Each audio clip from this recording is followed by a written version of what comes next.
And there's this guy who built a wall, a rock climber wall in his garage. Did you send her? He's pretty tall. And Kathy just says she needs her. I think what you sent with the information on the Lego, I can send to Kathy and she'll set her up. Okay, the email and then the attachment with the proposal. Okay, I think the attachment,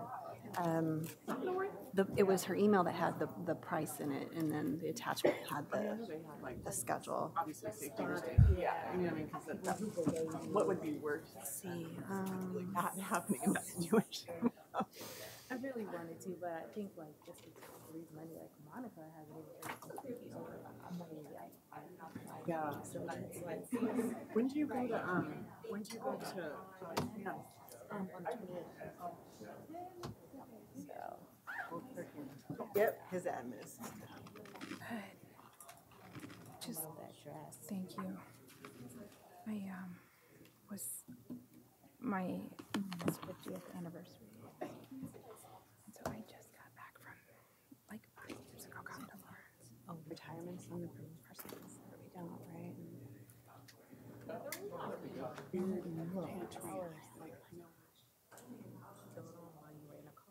Basically, yes. Right, other stuff.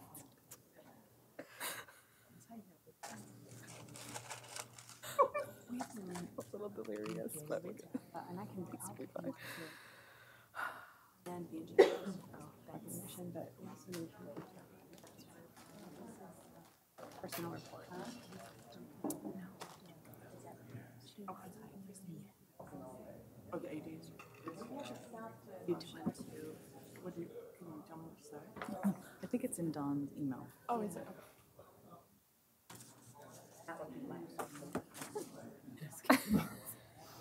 I've been rolling up my roll.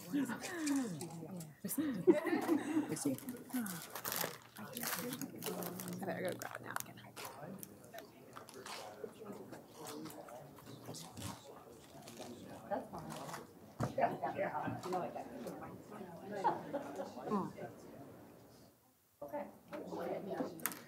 So I have I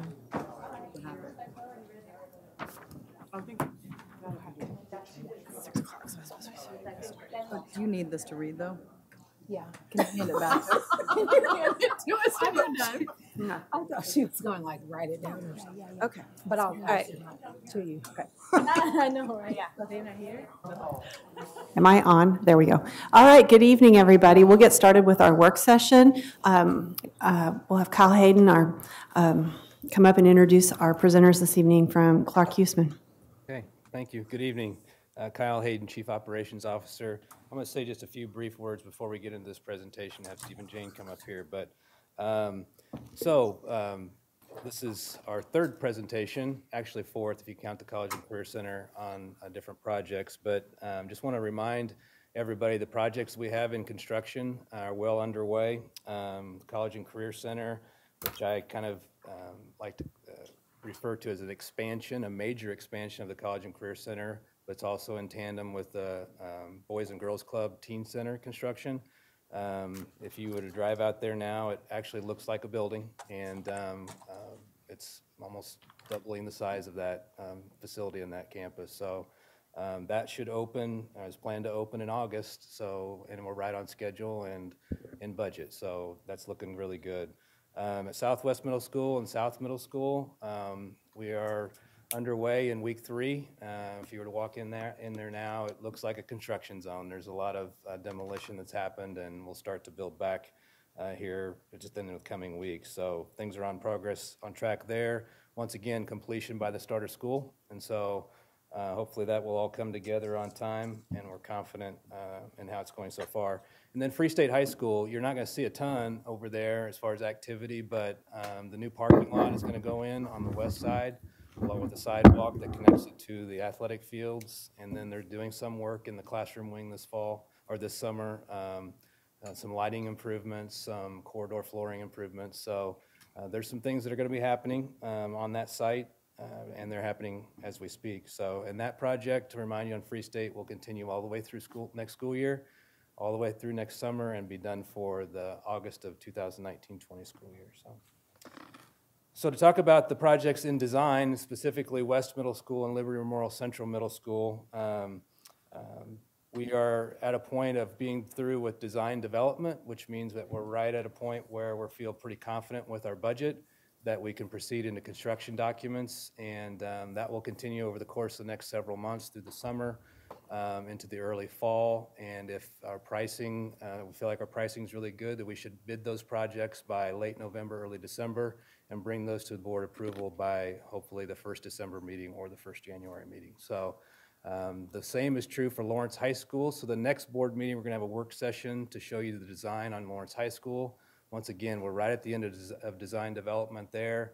We're feeling pretty good about where we are with pricing. Once again, construction documents would start then this summer into the fall, and then we would bid those projects, that project in particular, again in December. So we're on track. Those projects, Liberty Memorial Central and West and Lawrence High School, we'll be looking at construction next March, beginning in particular at Lawrence High School for sure. Phase 1 of about 8 to 9 phases we're looking at right now. Still kind of determining the construction schedule, but that's looking to be about 30 months starting in March. West and Liberty Memorial Central, there may be some mobilization at West starting next March, and that construction mainly happens next summer, finished by August of 19. So things are moving right along. The second bond sale, we're planning for October. So if you kind of remind you what we did, we had a first bond sale, we sold half of the 87 million, and so we'll come back and sell 43.5 million more, and hopefully get another good rate, hopefully get some more premium dollars that we can put back into construction projects, and that will help us also. It'll also help us as we look towards, before we have bid approval on Lawrence High School and West and Liberty Memorial Central, that we can kind of see where we are financially.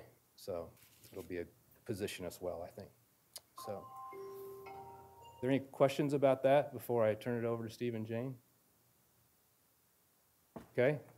All right. So Clark Huseman Architects has been working on this project, all of our middle schools. Jane Huseman and Steve Clark. We also, it's the same team as far as our engineering team. So Henderson Engineers has been working with them on the design of this. And then our construction team is McCown Gordon, like it is on all of our projects. So I'm going to turn it over to Jane and Steve, who have done a fantastic job of engaging this community so far. So looking forward to how this is going to go. So there you go. All right, well, we'll try to describe each of the projects for you, and you can feel free to ask questions as we go, or wait till the end. Either way. This just outlines the schedule that Kyle already talked about a little bit, but we started with our schematic design sort of here at the beginning of this calendar year. So we've been working with those committees pretty intensely since after Christmas. That has involved meetings. We have a regular building committee that's comprised of the principal, the assistant principal, the library media specialist, teachers, parents, and some of the administrative staff at each school. And so we've been meeting with them on a regular basis, averaging about once every 3 weeks or so. Sometimes it's a little quicker on a 2-week rotation, but we've been engaged with them pretty consistently throughout all of the design phases. And then there's been other sort of outreach meetings that have happened either with special individuals in the schools that have special expertise in an area that we need to talk about, or there have been district level meetings to talk sort of more globally about what we're doing, say with the STEM labs or what we're doing with the library media centers. And so those meetings have happened throughout the process, and then there have been some other outreach efforts that have been more broadly based in the schools. So for example, at Liberty Memorial Central, we had a meeting before the end of the school here at this last, in May, where it was an all staff meeting. So everyone in the staff got to see the design and give feedback and input. So those things have been ongoing. And I think also there was a site council meeting. So people have had a chance to give input, and then we've read back to them sort of what that input is and how it's affected the design. So with these projects, the goals are the same from the bond issue. The initial master planning was to establish these outcomes in the design. So the shared spaces that are flexible and active, visible, transparent, and diverse. So that gives everybody in the school lots of opportunities for how to work and where to work. So we'll go into the Liberty Memorial scope description. So this just sort of itemizes all the different things that are happening with the bond issue dollars. And so not only is it the main area of renovation is the Library Media Center, but through the conversations with the staff and the parents and the people on the committee, we've been able to wrap in a few other improvements that they all wanted to see happen. And so accomplishing those things within the context of the historic building and trying to kind of bring it up to something they can all be really proud of and excited to share in the community. So part of that work is the auditorium, and that's such a prominent part of the school. It's being repainted. The stage flooring's being repaired. The stairs up to the stage are being repaired. We're adding some audiovisual capabilities in there so that they can do more presentations, and it's getting all new lighting and a new curtain. So it should have a completely refreshed look, and they can do all the kind of activities in there that they've been wanting to do. From a locker room standpoint, the goal with all of the projects has been to create privacy in the locker rooms so that kids who are changing or showering can do that in privacy. And so we're providing stalls, whereas before they had sort of open showering areas. And so this is just dividing up the showers so that everybody can have a private stall if they want to.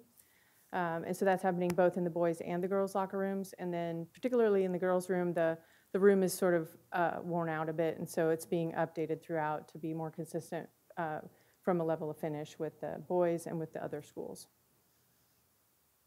The overall look of the school was kind of an important thing that came up in our staff discussions at Liberty. And so they mentioned just sort of the overall look of the hallways and the classrooms, that there were some holes in the floor and some carpet that hadn't been replaced and some sort of miscellaneous repairs that they felt just didn't look that great when you walk around the school. So we've been able to capture all that and get those things taken care of as a part of the scope. So there'll be repainting in the hallways, there'll be patching of the holes in the floor, and some new carpet in some areas that hadn't been carpeted in the past. So it'll have a whole refreshed look from that standpoint out in the hallways.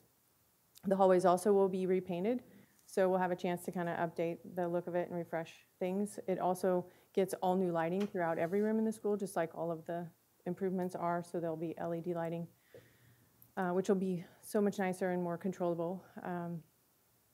Then there's one little blue spot on the drawing there. You can see that as a learning pocket. So right now they actually have a couple of open learning pockets on the first floor, but we're adding this one. It's currently used kind of as a breakout space, but it's a little bit hidden. So we're opening up a wall to make it more visible.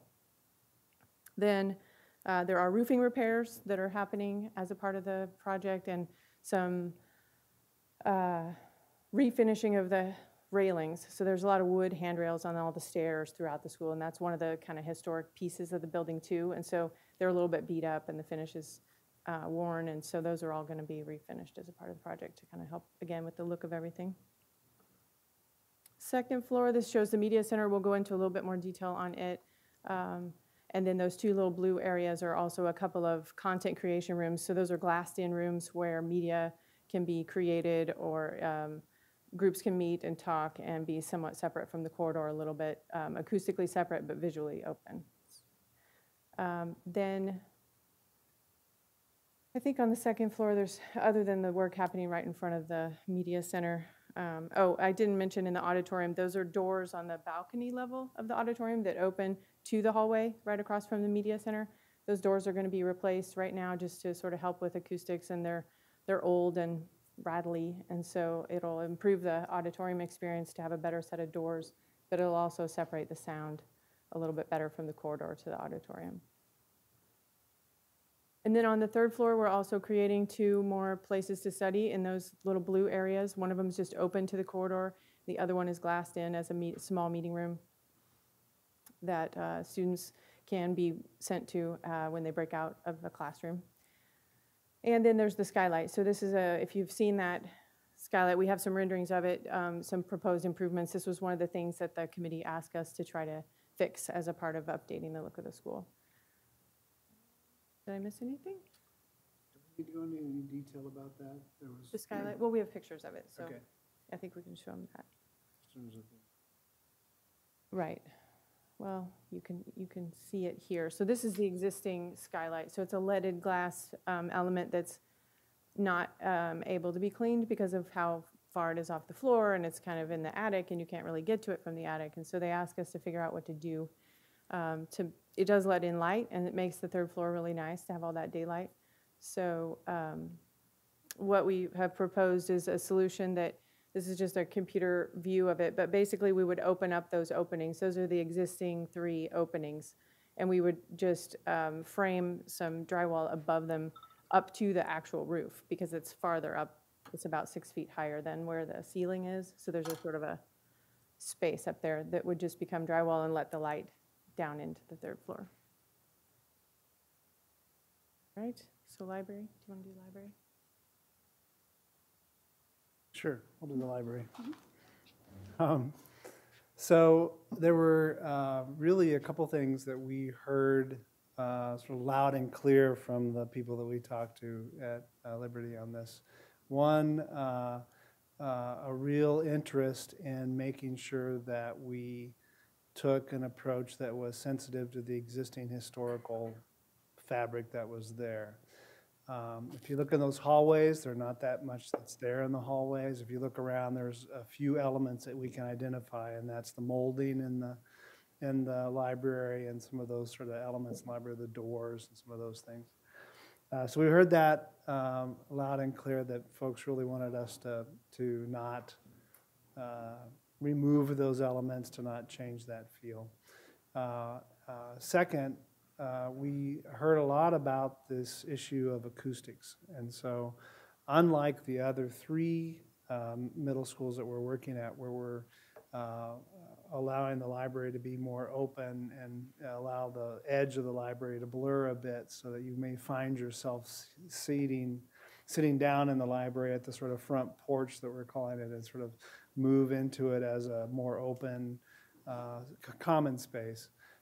Here there was a lot of concern about the acoustics, just by the nature of the school and by how things are sort of loud in those hard corridors and that sort of thing. So on this one, we are addressing that by allowing the entire library to sort of be glassed off or walled off from the rest of it. Now you'll see it's very open, so I think we've achieved the openness, but that is one major difference. That's just an aerial view. One thing that we've done, let me go to the plan here. This is the existing library. Now, also at Liberty, the library is, in essence, sort of smaller than all the other middle school libraries. So we did everything we could to work with the staff to enlarge it a bit. So we're grabbing that workroom, that's sort of a classroom-sized workroom there, to the right of the library, and then we're actually expanding into that other classroom as well. And so we're, if you see this change here, you'll see the enlargement there. Still providing a workroom space, but adding an instructional space that's flexible. So if they need other instructional space, they can still have that programmatically, and then having the library sort of span the whole distance. One other thing about the current conditions is that each of those rooms are walled off, so you really can't supervise the whole library with one person, or even 2 sometimes. And so in this case, we've opened up the walls between them so that you get a good sense of sight and sound, which are the things we listen for, right? And as teachers, sight and sound through the library to really be able to maintain some sort of sense of supervision there. So that's the floor plan layout. I guess one other notion that we were asked to think about is this idea of reading nooks. Now, a lot of the other media centers, we were able to provide reading nooks in all sorts of different places. So we had these big open spaces, and we could build these nice nooks. In this case, we really didn't want to fill the floor area up with these reading nooks, because the rooms were nice and spacious, but they weren't as large. And so we added them actually along the corridor there, where you can see the reading nooks that both face inward to the library or face outward to the hallway, which will then allow some breakout space for classroom teachers to send their kids there as well. So those reading nooks then become these wood boxes that you see interjected into the wall. What we've done in the library itself is we've refreshed the moldings, we've repainted everything. We've given it sort of a historic palette and then saved all the doors and the moldings there. What we've also done is added some more traditional lighting. You'll see that in the corridors as well. So we've been coming back in, not with the sort of more contemporary lighting we've been using in the other media centers at the other middle schools, but more traditional lighting. You can see in the floor even, you can almost see that sort of center pattern there, that sort of rug-like centered pattern. So little subtle changes like that that we've made that sort of give it a slightly more traditional feel, but still give it the openness. We've also placed all the library bookshelves along the back wall of that. So anywhere you enter along the library, you'll see this back wall of shelving. Let's see, there you go, all the way across the back where the historic windows are. So it kind of gives it that look, that more traditional look of a library when you see the books all along the back. Let's see, one other thing that we were asked about is in the current situation, this particular librarian also doesn't have a lot of display opportunity because there's that solid wall basically between the hallway and the library. And so we added to the reading nooks this idea of display. So the librarian can then display either open-face books or just a whole art class display in one of these. And it also gives a little bit of a visual barrier or privacy for the people that are using those nooks. We've also added this more traditional face to the hallway. If you stand in that hallway, it's very plain right now, except for the student artwork that is in the lockers. But we've added this sort of more formal entry that can have a name across the front. We can probably still talk about whatever those words are. But you'll see the more traditional lights out there as well. And then there's some of that display and some of the outward-facing reading nooks as well. And then, one more slide, the wall. So on the opposite wall on the auditorium, we had this idea that there were two things about that we heard in general aesthetically. One was save some of the historical feel, add some things that have more traditional feel to them, but also give us a little bit of middle school, because we don't have a lot of middle school in Liberty. You know, it's very traditional, sort of very stodgy in a way, beautiful as it is, but can you give us some middle school? So both with the reading nooks combined with the graphic on the wall, which is a series of Mustangs running down the wall there with some benches on the side, you can see how we sort of formalized that now. It's a lot more like an anteroom to an auditorium or a theater that you might go to. The lockers have been taken out of the hallway here and moved to the sides, so it's a little bit more formal and a nicer way to arrive. That's where I always sat when I watched my kids at Liberty. I went to the balcony. It's the best seat in the house. So it's something along these lines. Now we've got some ways to go to figure this out exactly, to worry about graffiti or pencils along it and some other sorts of things. We're working through all those durability questions, but some idea of sort of dressing up this wall. Any questions there or comments? Really like the design. Oh, that's so nice of you to say. I think it does a really nice job of balancing the upgrades with preserving those historic aspects of the building that were, even in the pre-bond planning, we heard from people that were really concerned about that. Mm-hmm. So.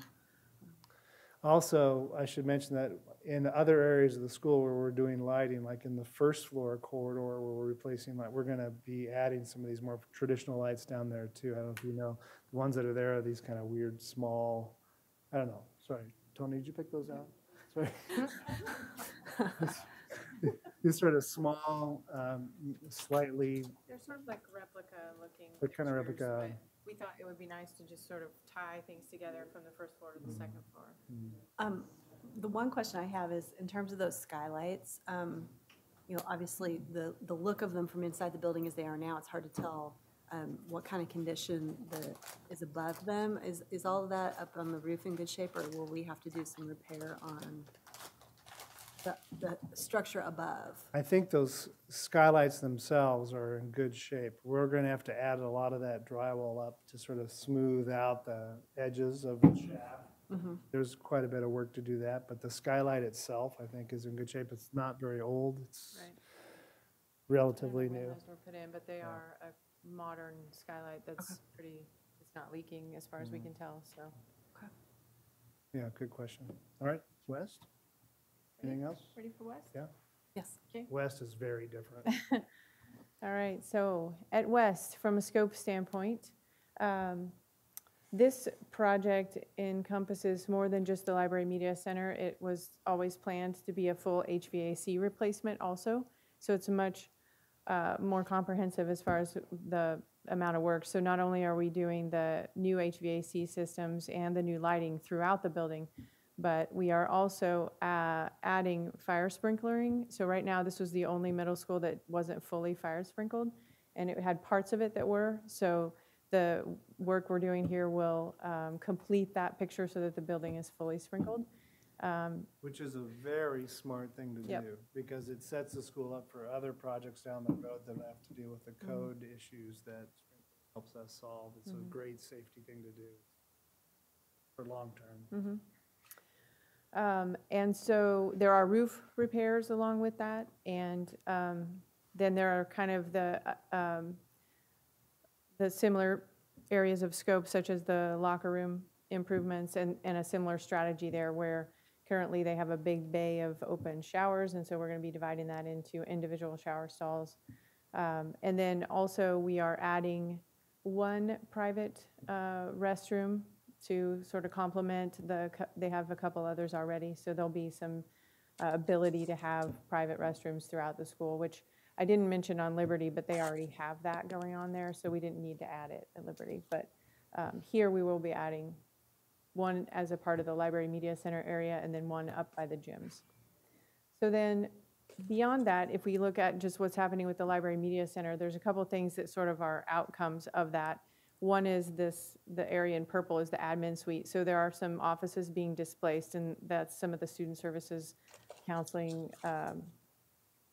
offices that are being removed. And so they're currently in this area right here, which in order to open up the library to be more visible, we're moving them over here. So then they'll be contiguous with the rest of the administrative suite, which is kind of nice. So they can share storage and conference space that way and collaborate a little bit better. So that was a nice benefit to finding the space for the library. And then up here at the STEM lab. Yeah. So the counselors are going to be moved to the administrative section, and for them, the privacy considerations for counseling, et cetera. How was that incorporated as they're coming in through the administrative office now? They still have an entrance that's independent, so they can come, there's an independent access to the hallway that has its own reception already, because that end of the admin suite, I think, has guidance in it, and it's really trying to think, I think there's a learning coach and we're just adding 3 offices that are being displaced. Probably the RAP program. Might be the RAP office and one other thing. So it's sort of adding on to where guidance already is. And that's capturing a classroom space that was next to the existing guidance office? Okay. That was one classroom that there'll be a little bit of classroom shuffling, because that is a classroom that needs a full-size classroom, so that was world languages. So in talking with the principal, he's going to relocate a couple of functions, but we are adding a classroom back here to sort of even out the total count. Okay. And go ahead. Yeah, they have separate entrance. That was what I heard. Yes. Yeah, okay. Yep. So then back here at the STEM lab, right now the STEM lab sort of occupies this entire L-shaped space. And so it doesn't function really well for the way they're teaching the classes in the STEM labs. It has some more like a garage space over here that used to be when we had shop and things like that happening. And so if we reorganize it this way, the STEM lab can function in this space like this with a teaching zone and a project zone, and it'll be more similar to how we're thinking of all of the STEM labs working. And then that allows us to add a smaller classroom right here, which can serve some of the other purposes in the building. So as a part of that, they'll get some storage back here for some of the equipment and keep the existing garage door in place just for, since you have it, you can bring things in and out from the storage room. This is a really basic question, but I just want to clarify. So for the STEM labs, the teachers that teach, all the teachers that teach science, I guess I don't understand. What's the STEM lab? Can you explain that? So this is the class that's called Project Lead the Way. So it's a curriculum that is like robotics and computer-based drawing and detailing. And so they have different sections, I think, at each grade level, but it's actually separate from, it's what used to be like technology classes, and now it's Project Lead the Way. So they build robots and they design things in the computer. Calling it Project Lead the Way? It is called that. It's a curriculum that you can. So that's separate, Anna, from like. That's separate from like, science. teachers. Yeah. So Yes, back the to science STEM teachers lab. will still be with Right. their grade levels. You can Okay. see on the plan, like. Yeah, I can point at those. Like this. Those are the science labs here and down there. So it's actually not part of the science curriculum, even though the S in STEM is typically science. I don't know exactly where that name came from. That's probably not part of your description. So thank you. The STEM labs, but maybe that's not the right word. It is Project Lead the Way that's going on in there. Okay. So it's like a computer lab with project-based learning and making of robots. Anything else on that before we go to the specifics on the media center? Okay. I would like to add, yes. that one of the really nice things about these projects is the simple addition of some of these small private restrooms, which is part of the goal to allow for that.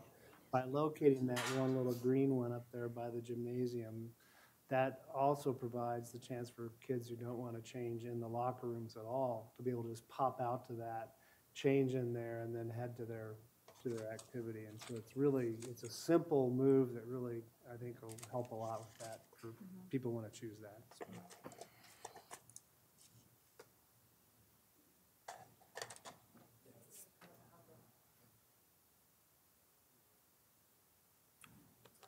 So at Liberty, we had a lot to work with. At West, we had less.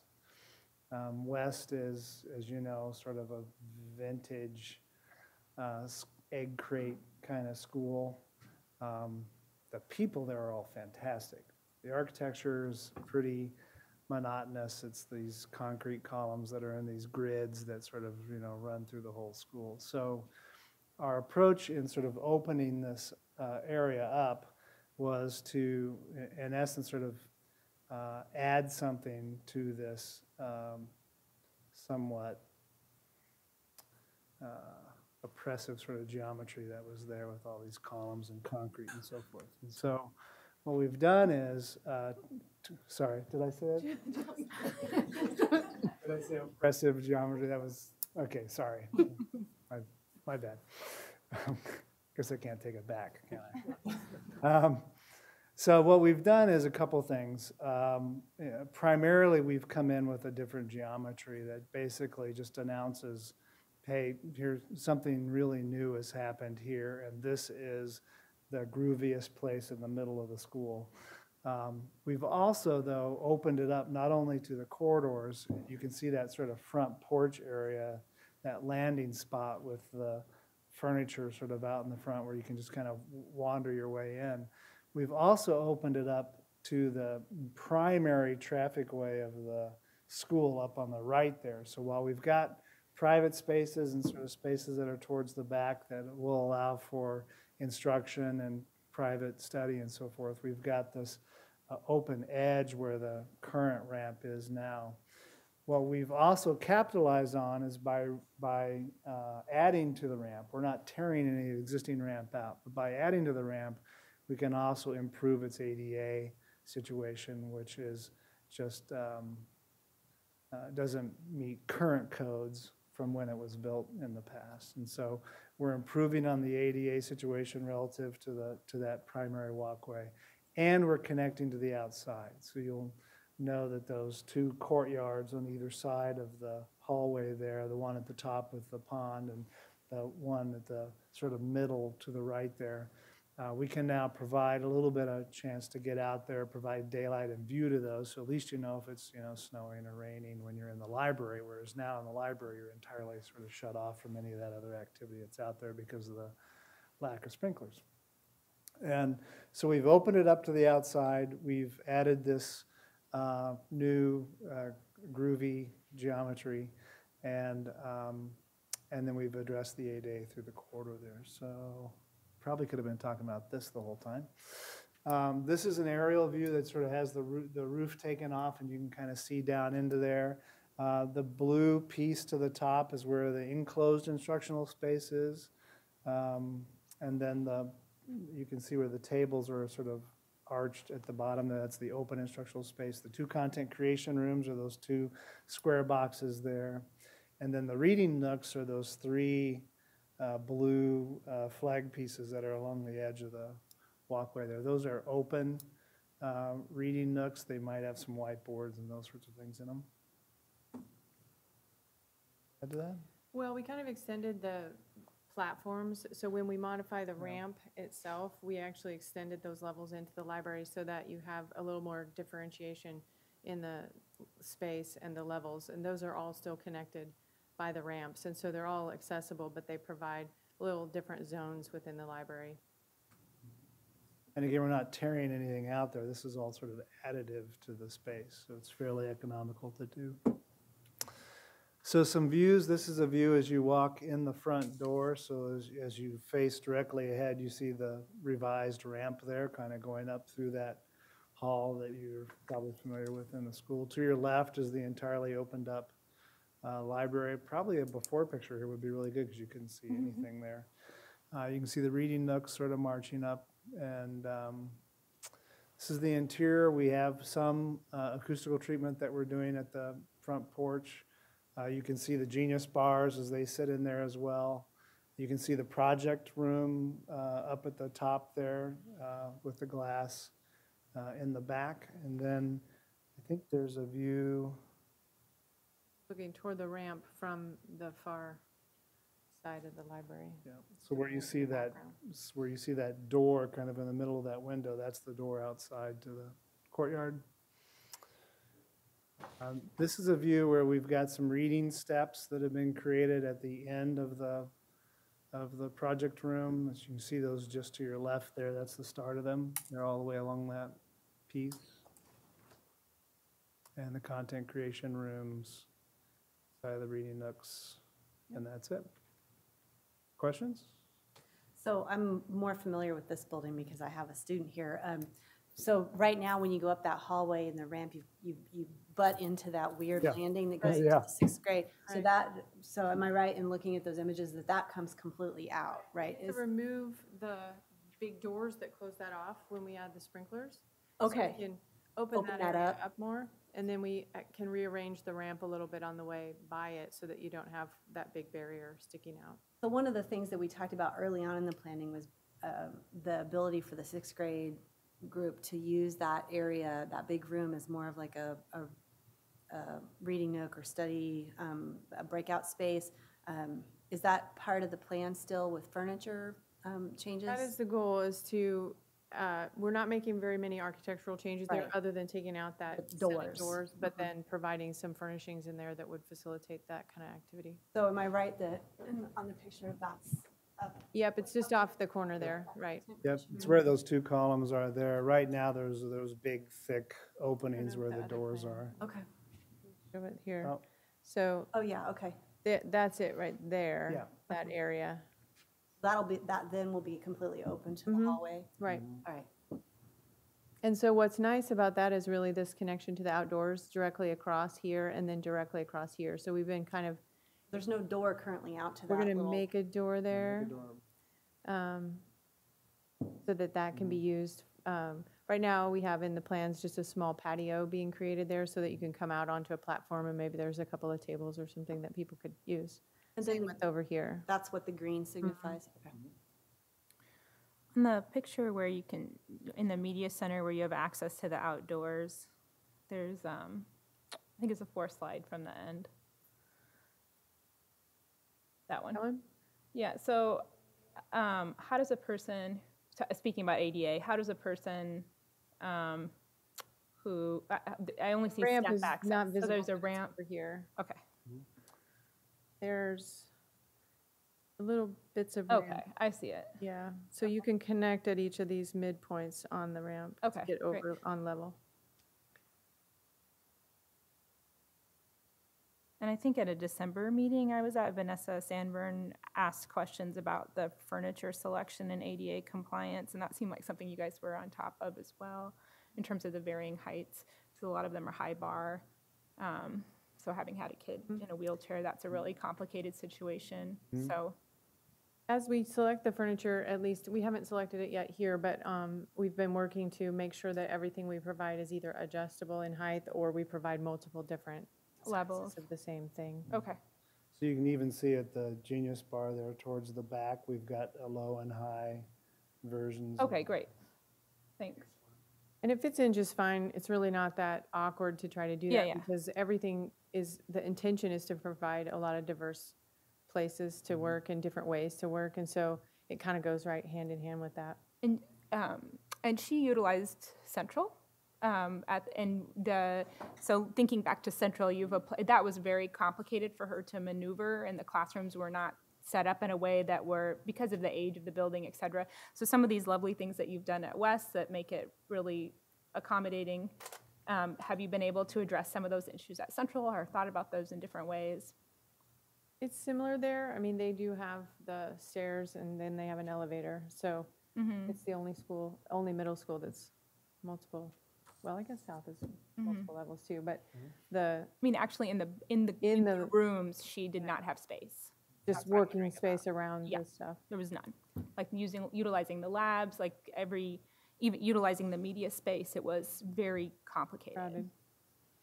The new work areas will be more gracious, I think, Okay. for space around things. I'm not sure we're dealing with the areas that are existing. But in the areas you are In the areas we're utilizing, you're thinking about it in a way that would incorporate kids with disability. Okay.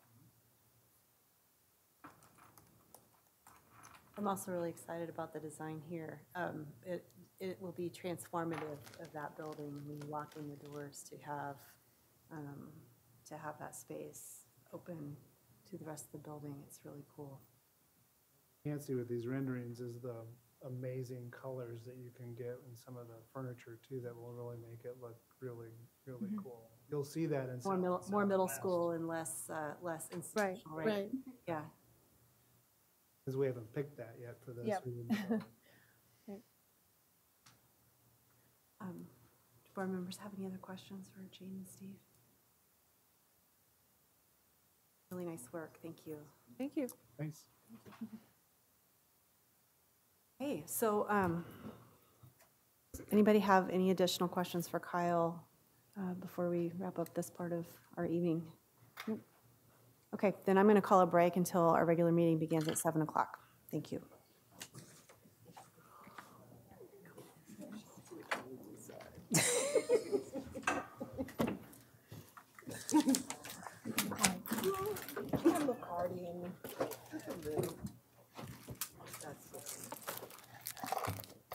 They don't want to see it though.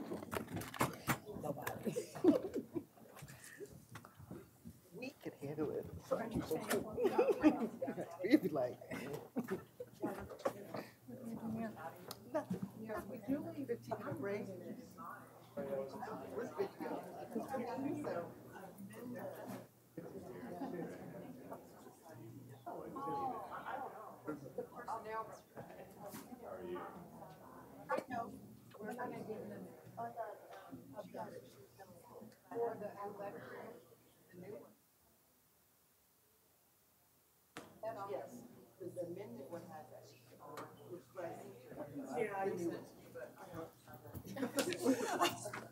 I can tell you. Do you have their names right off? Yeah, right here. Cool, okay. But that's for me to walk with them. Do they have to say something about amending? Yes, and Shannon knows. We were But just- she was she said, Do you want to just write, or do you want me to just pass this to you? because Shannon was writing everything down. Because this will be before, Okay, this part right here? but that's what I'm saying. No, they're gonna, first they have to amend the agenda, then they're gonna have to get to consent, then we'll amend it before they can approve it. Move to amend to add these two. So you want me to Okay, write yeah, these yeah. names?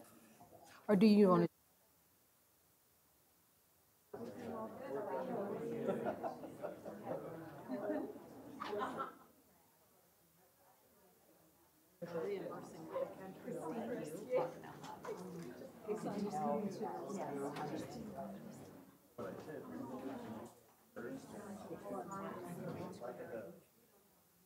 They have added.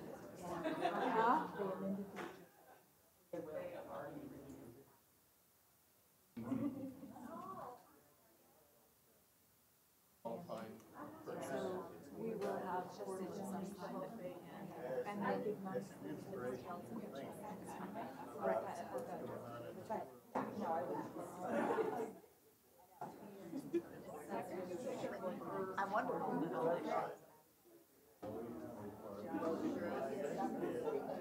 That sounds more fluid than hot chili. Hey, bud.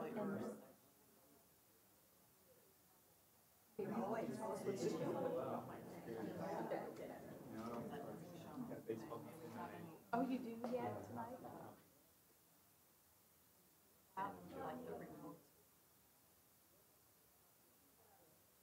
I was gonna say, Oh, yeah.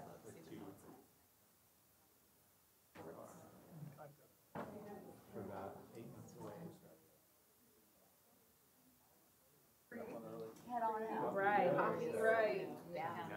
Yeah. It is nice.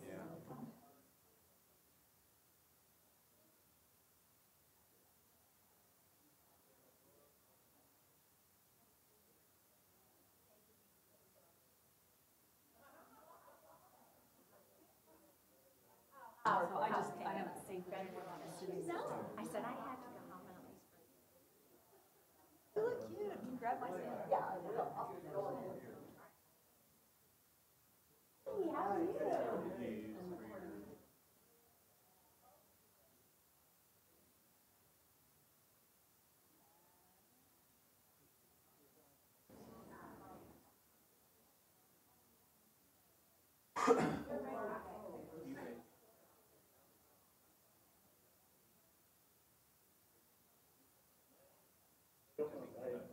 The only person I heard from.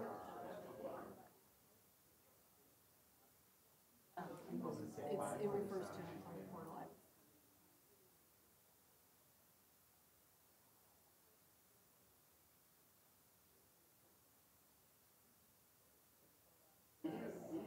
think so. Yeah, good to see you. Everything all right? I've ever been in this room. Not a boardroom, right? That's right. Then, I think you're presenting. Are you after? I think you're second. I think there's only two things, right? Yeah. So,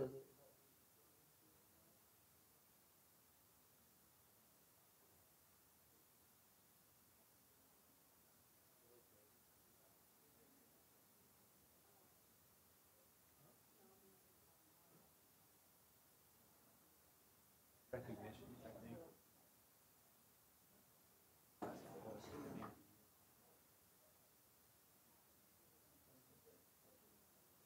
oh, yeah.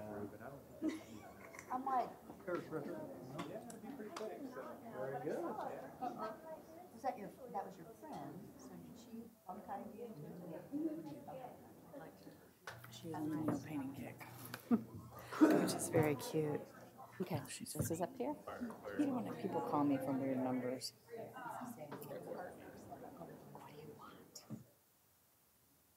The guy that was there, her son wasn't there, Patrick Kelly is leaving me a message. He knows I'm at a board meeting. so. What we'll do, so Well, maybe he just assumed you would ignore him and get your message later, right? That's where he wants me to help him with his campaign. I'm like, I am at work. I'm not at work. You should know where I'm at. do. Presentation, we just want to talk about the slides. Yeah. I hate So when I guess get what we'll calls. do here, we can pull it up now and minimize it if you want. Sure. So let's do that. Let's, oops. It's habit of answering my cell phone. Yeah, if you just want to type it it in, and then what we'll do is minimize it. You come up, you can just. I call my cell, it might be school board related. I only answer the phone on my cell phone if it's a local number. It looks like they got two tabs open for the rules. Perfect. All right, so I'll just leave that. Tomorrow they get me. Put that back on. I think Yeah. they had it there. Yep, no, perfect. Yep. All right, sounds good. Yeah, Thank so you. what we'll do is they'll give their Oh. So even if it was hot. Yeah, I know, that's kind of what I told him, I'm like, I can't. Yeah. I think it's gonna have to use. We don't know. We haven't talked about it yet. Just come on up and have that. The microphones are always live, so you don't need Hi, I'm Shannon Kim, I'm the board president. Hi, Anthony versus. Thank you for coming. Subject area, job. You already put a bug in his ear. And he had to be, so you stand there and help him. We all have the required district days.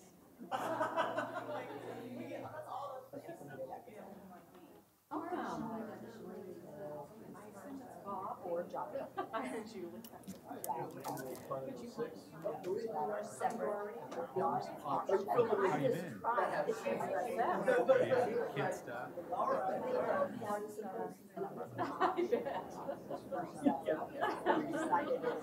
I've brought out the official list for your visit. I'm gonna take a Back picture. over here. But I started. No. Not too awesome, too. No.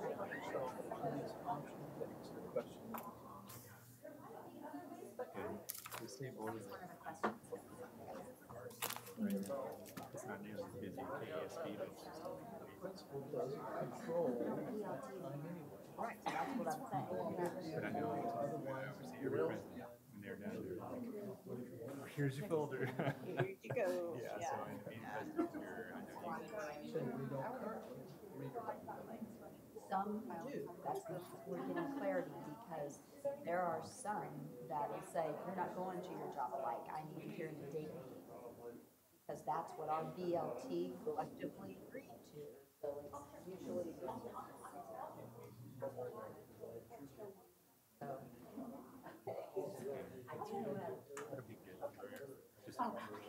Oh, hi. So, yeah, the warehouse racks. if the, Probably. that presents an interesting problem if the BLT goes one direction and a staff person wants to go another, doesn't it? I agree. It doesn't say that. It just says presents an interesting challenge. Too snotty. What say? Have more of a structured Wednesday and the mutually agreed upon. What they call it, RBF, right? Because they're teacher reps. I'm so excited to be able to like stalk you. That's the way we teach you. I just think that's I'm fun to stalk, I hear. it's gonna be fun. That. That was a Lori. Said that just because the You'll be able to see the actual space. The paint's starting to go over the ceilings aren't now. A lot of like next to 2 to 3. So I would say. Lots of things that have been done, I found out in the last 3 years. Yeah. Even things you would support. If you want to catch the July 4th, 23rd time frame, I'd love to show you.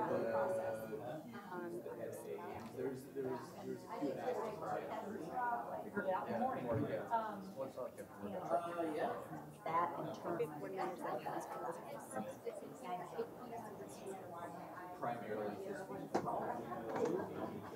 so could be maybe that's our leverage. And if I had to do a couple times, thank you.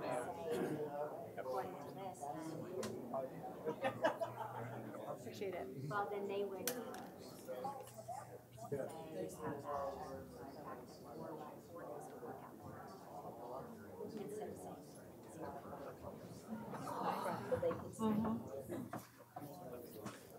yeah, I just thought, use the method of starting with more and the fact that 6 months is, but as a principal,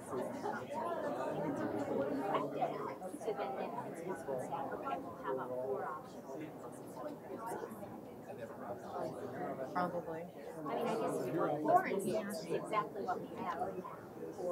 Yeah, at 6:50. Yeah, I know. I'm coming on vacation. Oh, I think I saw that too, actually. Anything fun this summer, Joanna? Oh, well, I just like back to Yellowstone. Oh, So that was probably my they organized You would. I know. Yeah, they just They always have such nice seminar. They make stuff. Like my mom, she loved them. She ate them all the time. They're her favorite candies. We usually go a weekend where we don't, where we coincidentally don't. Actually, it's really near when you and the winter gone. Okay. Anyway, they just moved it a week.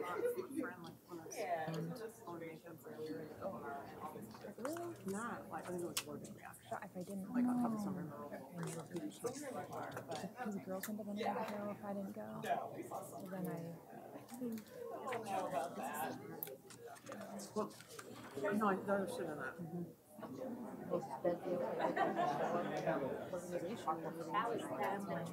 Leaving town later this week? Are you gone for?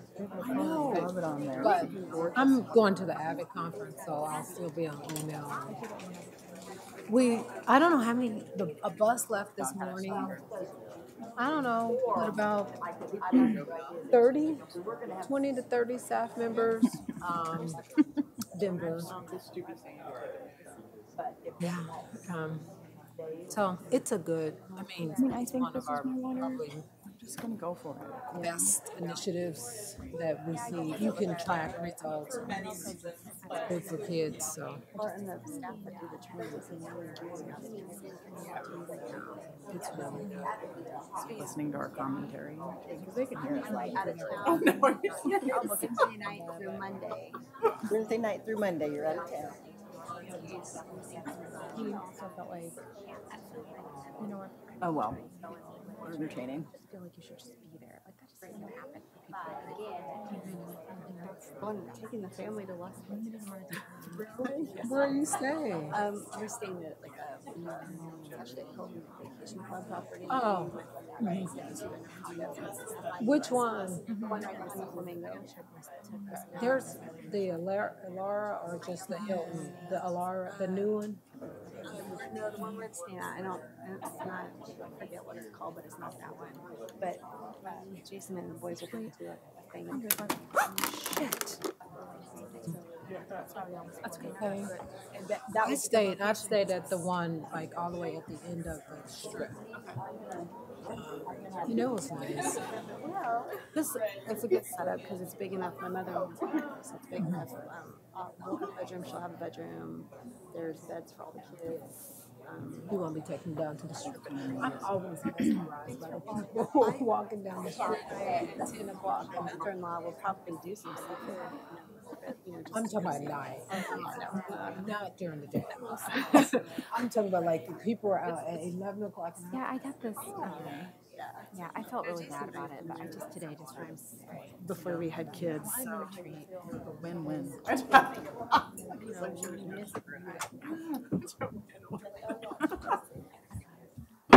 Good evening. I'd like to call to order the regular meeting of the Board of Education and welcome everyone. The first thing we need to do is approve our agenda, and I need to make a motion to amend the agenda to include a special recognition of the Lawrence Lions Club and Qual Care Pharmacy for the donation of vision screening equipment as the first item on our agenda after we approve it.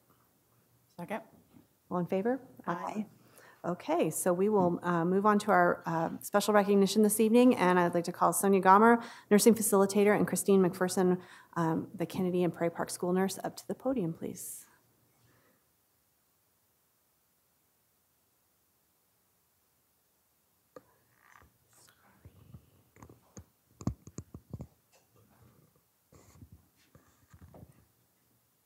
Hi, I'm Chris McPherson. Hi, I'm Sonia Gomer. Hi. I just wanted to first introduce our Lions Club members that are here. Jean Vogel, and I think I'll just have them come up because I think Jean's going to speak next. So Jean Vogel, he was the president this year. Bob Jernigan,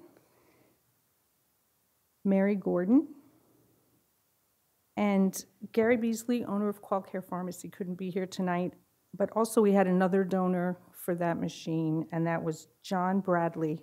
He's a veterinarian in town. He couldn't be here either. So we're just happy to have this opportunity to thank them. The spot vision screener that they purchased for us this year was just invaluable for our vision screening.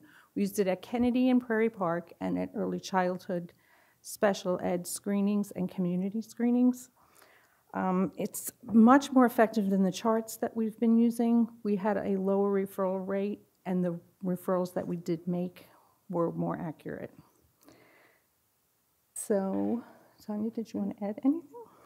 Yes, it's a valuable machine. It can be done in just a couple of seconds for each student as they're coming through. And as the state of Kansas does have it mandated that every child and a certain grade level as they're going through, and what we do in Lawrence schools, that's K, 1, 2, 3, 5, 7, 9, 11, all be screened for vision, and then the results given to the parents. And so this is a very helpful tool for our schools. So it makes things go quite quickly when you're screening, roughly almost an entire elementary school. And special thanks to Gene Vogel because he brought the machine back and forth to me many times, so personally. So we'd like you to see the machine and how it works. It does great. Did you bring the machine? If you'd like to come on up to the podium, please. Thank you. And I'll let you Okay. I come out fail each time. Okay, but I'll let him do that. Good evening. This is the screener. It is, we purchased it from Welch Allen. It is called a spot screener. The screener provides reliable assessment and instantly detects some of the following 7 major issues. Hyperopia, which is farsightedness, and if I'm pronouncing these wrong, it's because it's difficult for me to pronounce them.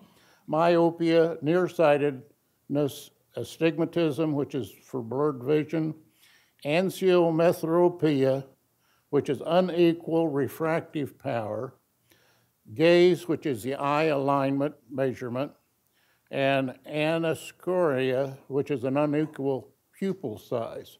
Now, many of these abnormalities lead to severe trouble later in life. One of them is amblyopia, or lazy eye, which you may have already heard of, and lazy eye must be treated before they're 6 years of age. And so we are very proactive in trying to screen from 1 year to 6 years of age. Now, with the school districts across the state of Kansas, this year, Lions have screened approximately 60,000 students. Many of those, about a third of those, are between 3 to 6 years of age. The amount of referrals vary from 7 up to 11%, depending, again, a lot on economic situations and genetics. But I would also like to tell you that we are committed to screening children, Lawrence Public School first, and then also the other schools in Douglas County. Now, Kansas Lions also have some other youth programs that we're very proud of. One of those is the annual Peace Poster Project, which is for children from 11 to 13 years of age. And Bob Jernigan is a retired art teacher. He is in charge of that project. And this year, the state winner that went on to the international competition is from Lawrence, Kansas. So we're very excited about that. We have some other, I have to be careful not to drop this. We also have a LEO's organization, which is for children from 2 to 18 years of age. And this is where they form their own service club within the school or the community. And it works very similar to a Lions Club or a service club, except they do it with, they don't have to pay dues like the Lions have to do. We also provide eyeglasses to needy children, or actually we also do adults in the community, and Kathy Bolton is in charge of that project for us. We have a Kansas Lions band camp. This is either last week of May or first week of June every year. There's over 200 band students throughout the state of Kansas that attends this. We would love to sponsor a student from the Lawrence High School to attend this band camp. Lions also sponsor students to a deaf and hard of hearing camp and a diabetes camp each year, diabetes camp for children each year. And the Lawrence Noon Lions Club would welcome any interest that you might have in these projects. And we do thank you for letting us come today and be recognized for this.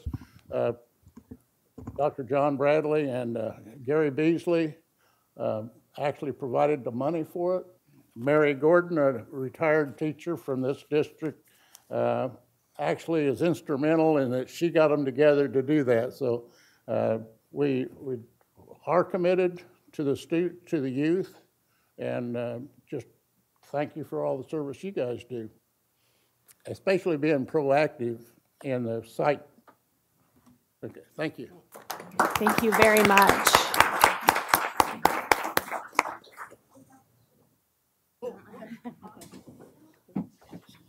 Hi, thank you so much for your work. I appreciate it. Thank you. Thank you. Thank you so much. Thank you for being here. Thank you for all of your work. Thank you for all your work. I appreciate it. Yes, thank you so much. Mary and I Oh, wow, thank you so much. How are you doing? Good, how are you? I thought so. I put the names on there. Thank you so much. Thank you so much. Great. Thank you so much. Thank you so much. Thank you very much. Thank you. Thank you. Happy to do it. Thank you very much.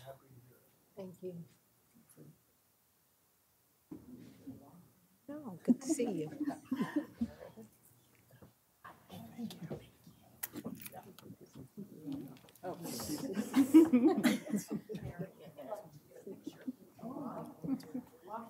have to figure this out yet. I need to get it adjusted. Early investigation. Yeah. Oh, that's a good idea. Yeah. Yeah.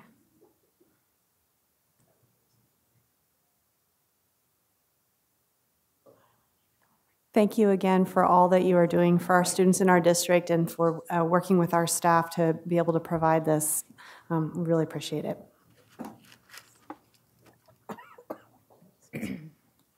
Okay, next item on the agenda is the report of the president. I have a few things to share tonight. I had the privilege of presenting an update on our bond construction projects on Monday to the Monday Noon Rotary Club on June 4th. Thank you to Whitney Lang for the invitation to share that work about what our district is doing to create facilities that enable and enhance a student-centered approach to teaching and learning. The ad hoc board committee working on the board policy manual, which is myself, Jessica Beeson, and Kelly Jones, met on June 5th to work on a draft of the manual. We will be using our discussion at the upcoming board retreat to further refine the content of that manual before bringing it to the board, possibly as a work session later this summer. Our district hosted a stop on the KASB Summer Advocacy Tour on June 6th at Sunset Hill Elementary. We had a good turnout from our elected officials and from candidates running for office, particularly for the state legislature this fall. Thank you to all of them and to our staff and community members who attended, including Dr. Stubblefield, our incoming superintendent, Dr. Lewis, and Julie Boyle. For your reference, board members, Julie collected copies of the materials that were provided by KASB at the meeting, and those were at your board seat this evening. They had a piece on that was really informational on that focused on a lot of data about where we've been in public education in Kansas over the past 10 years and where we currently are. And then they also had a printed piece about the action in the legislature this year. They talked about the bills that were passed and gave a short update on the status of the Gannon school finance litigation. And that update was, we're all anxiously awaiting to see when the court releases their opinion. They anticipate it to be resolved any day now, as the court had given a deadline of June 30 for releasing its opinion after the latest round of oral arguments took place last month. Thank you to G.R. Gordon Ross and Melissa Johnson for attending the adult education graduation on June 7th. It was my honor to briefly address the graduates, and as is always the case with that particular graduation, I was inspired by the student speaker stories. Congratulations again to our graduates from the adult ed and diploma completion programs. This past weekend, I attended a KASB Board of Directors meeting in Topeka. I'll be taking my position as president-elect starting July 1, as they follow the same leadership year as we do. We heard reports at that meeting and updates on a number of issues, as well as began work as a board there on updating the association's strategic plan. I was particularly excited by the update that was shared by Jay Scott from the Kansas Department of Education regarding the school redesign initiative. He shared that all of the Mercury schools, which was the first set of schools that applied to do the school redesign, are launching their redesign systems in August for this upcoming school year. The second round of schools that were accepted, the Gemini 1 schools, they could choose to do a 1-year or a 2-year launch process, so when they launch will vary. But then the Gemini 2 schools, which was the latest round, the third round that was chosen, are going to be required to launch within a year, so they'll be launching by August 2019. They have approximately 105 schools in 47 different districts participating. The Mercury schools will be presenting their comprehensive redesign plans to the State Board of Education this week, so I'm hoping to see some coverage of that and we can learn a little more about what that first set of schools is doing. Mr. Scott shared the 4 pillars of redesign that all the projects are based around, which are student success skills, family, business, and community partnerships, personalized learning, in other words, choice over time, place, pace, and path of learning, and then real-world application of learning. And these pillars, he described them as a consolidation and a distillation of KISA and all the other initiatives that districts are being asked to implement. An example of a common change that he shared included a number of schools changing their daily schedules to better support social and emotional learning by adding a check-in time both at the beginning and at the end of the day, specifically focused on the social emotional curriculum, rather than having it be a catch-all that some kids do this, some kids do that, some kids do homework, some kids do nothing, but really being more focused about the work. And those Mercury schools, that first group of schools that are launching this fall, will be opening their doors as demonstration sites to any districts across the state that are interested starting in January of the coming year. Finally, board officers and Dr. Lewis have finalized details about our upcoming board retreat. As a reminder, it's going to take place from 9 to 3 on June 26th. We will be meeting at the BTBC on the KU campus. And I'm excited that we'll have a LEGO Serious Play facilitator. Her name's Kim Poulsen of Poulsen Consulting, as well as Brian Jordan from KASB's Leadership Services to lead us through the leadership development work with Dr. Lewis. And that's all I have. So we'll move on to the report of the superintendent. Okay, I just have a few things. Congratulations to this year's Adult Learning Center and Diploma Completion Program graduates. It was fun to celebrate their achievements last week with them. And as Shannon, I echo what Shannon said, it's always inspiring and moving to hear the stories that they share. Dr. Lewis has been invited to speak to the Chamber's Government and Community Affairs Committee at noon on Wednesday at the Carnegie Building.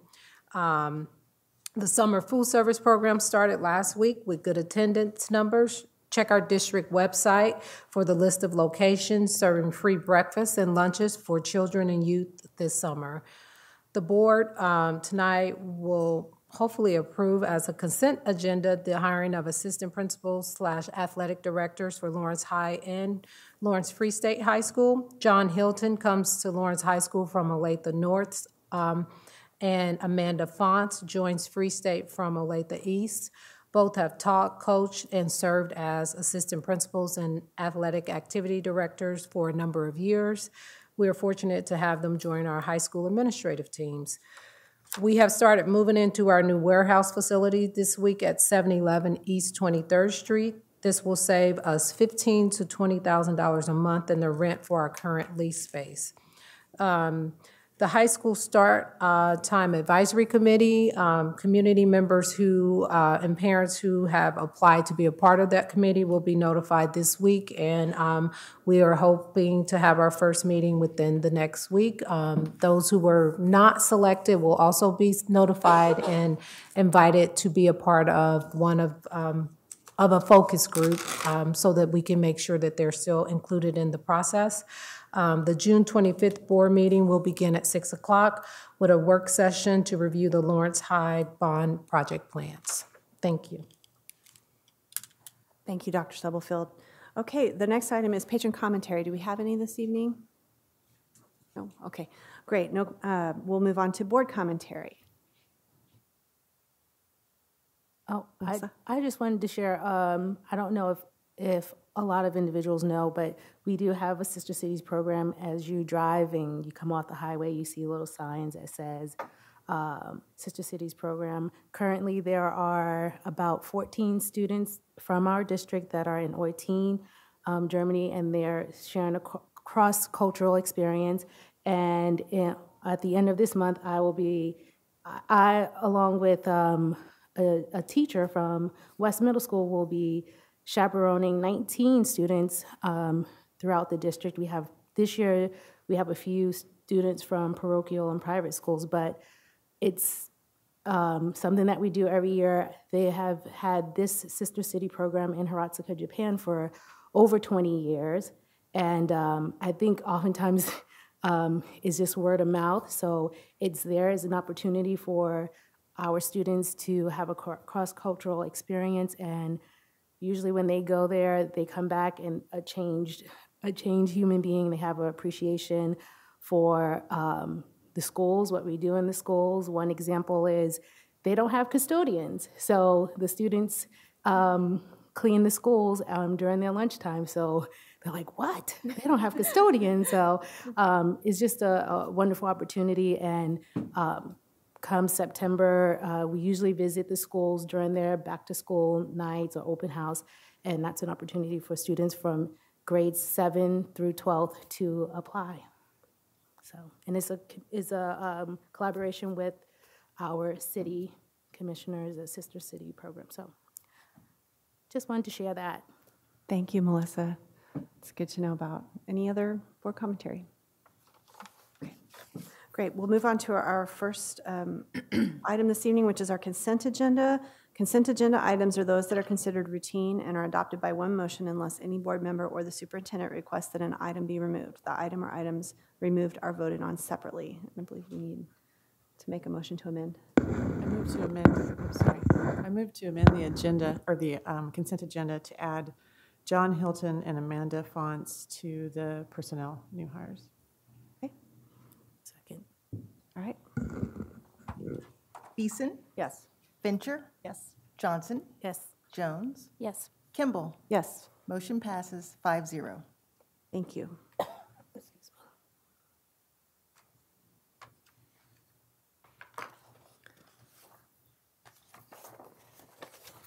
Okay, our first report this evening is on our wellness program in school gardens with Paula Murish, our Executive Director of Nutrition and Wellness in Purchasing and Printing, Denise Johnson, our Assistant Director of Health and Wellness, Lindsay Morgan, Supervisor and Registered Dietitian, and Jenny Lazarus, Outdoor Education Coordinator.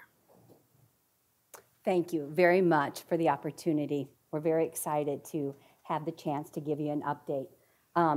In front of you is our annual booklet, and it really will go into the detail, and we will not go into that detail tonight.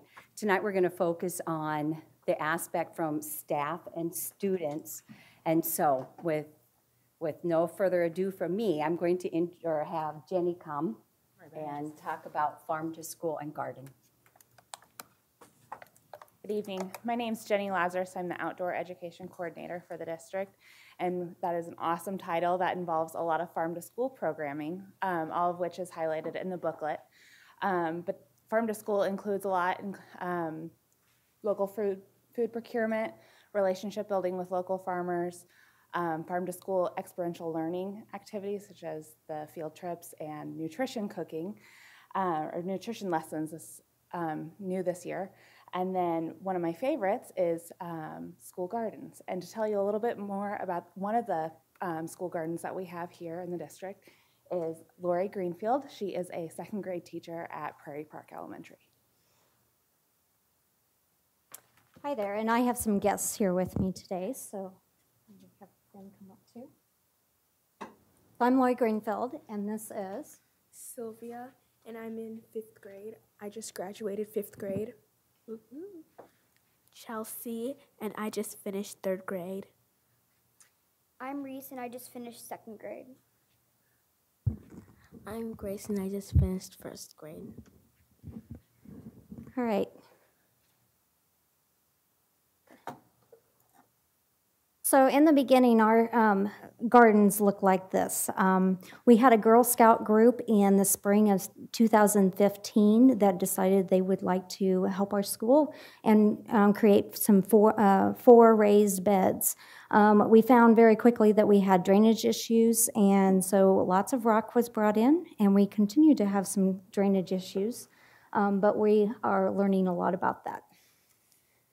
We collaborated with the college and career students with trying to find a direction and goal and vision for our garden because we were kind of here, there, and everywhere.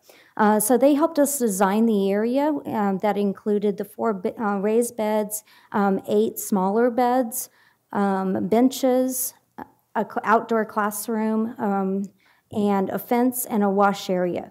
Not all of the projects are completed, but this was a long-term project of where we wanted to go with it.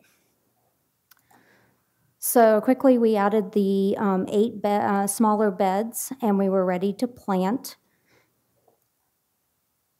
And we have lots of classroom connections that include reading, math, science, and teamwork. In reading, we work on reading the packets that also includes math with spacing, calendar, when to plant, when the plants will be ready, science with plant cycle, and then lots of teamwork. The 4th and 5th graders are usually the leaders for the teams in projects, and what we usually do are weeding, mulching, planting, and sometimes we pick up trash in the woods. All right, and some. And we started planting some lettuce, corn, carrots, beans, and cabbage.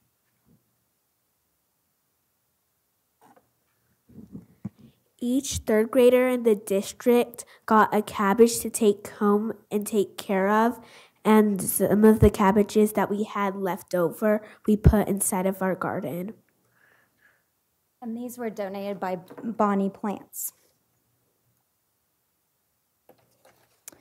All right, so we had lots of classroom connections. We included creative writing, where they could write a story about their carrots, or they could write carrot facts. We also had salads and lots of different harvesting activities that included smaller harvestings within our club, but also whole school harvestings. We couldn't do this without all the volunteers. We had a variety of areas where the volunteers came from, including Girl Scouts and Boy Scouts, PTA, the National Honor Society, Family Friends, and Boys and Girls Club. This summer was the first summer that we were able to have Boys and Girls Club at our building, and they will be taking care of the garden throughout the summer then. In the fall of 2017, we had our initial garden club. And so one of the things we did with our garden club was we make scarecrows. We went all year round, kindergarten through 5th grade. We have about 80 kids that signed up for garden club this year. Regularly, we have 40 to 50 kids that participate weekly. Throughout the wintertime, you might say, what do you do in the garden? Well, we did lots of other things like creating seed paper and making cards for the assisted living residents. We learned about composting, learning garden basics, and we also took a field trip to Sunrise Project. With this, we also had a worm grant that we have someone that liked to talk about that.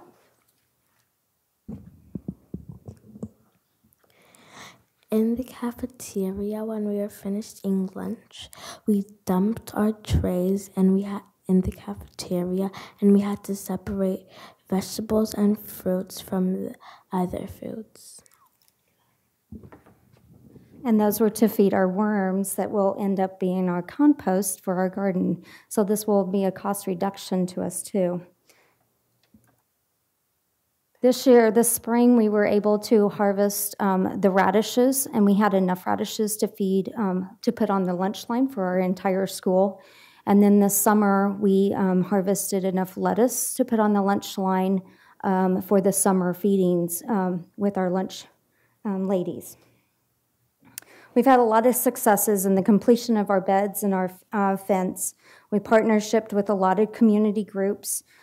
We are still securing funds for different projects that still need to be established out there, like our outdoor classroom and our wash station.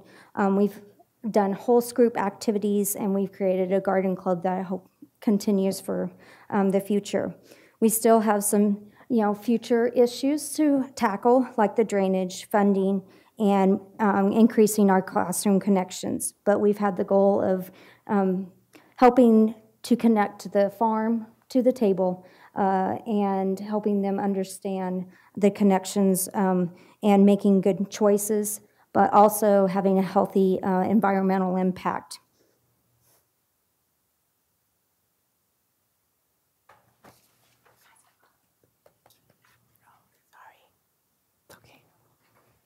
That one's a hard one to follow. I think we need to give them a round of applause. You did a beautiful job, and I'm going to continue talking to you about wellness, a few wellness initiatives that we're continuing with. I'm going to talk to you first about health education. This past year, we started working on the health and nutrition curriculum across all grade levels. We were working with a 2006 state standard document, and we decided that's what the state had, that we would go ahead and work on the national standards and use those to move forward. And using those standards, we created a scope and sequence of skills, a document that served as a foundation for us for our curriculum. This past week, and it was nice to hear Shannon say the work that KSDE is doing. This past week, the KSDE released a rough draft document of the revised 2018 Health and Physical Education Standards. So it was wonderful to see how the state had mirrored the national standards, therefore complementing the work that we already have done this year. So the state document requested educators to visit with their administrators and with their school boards to strengthen the health and physical education curriculum in their district. So I thought that was kind of perfect timing that we're today.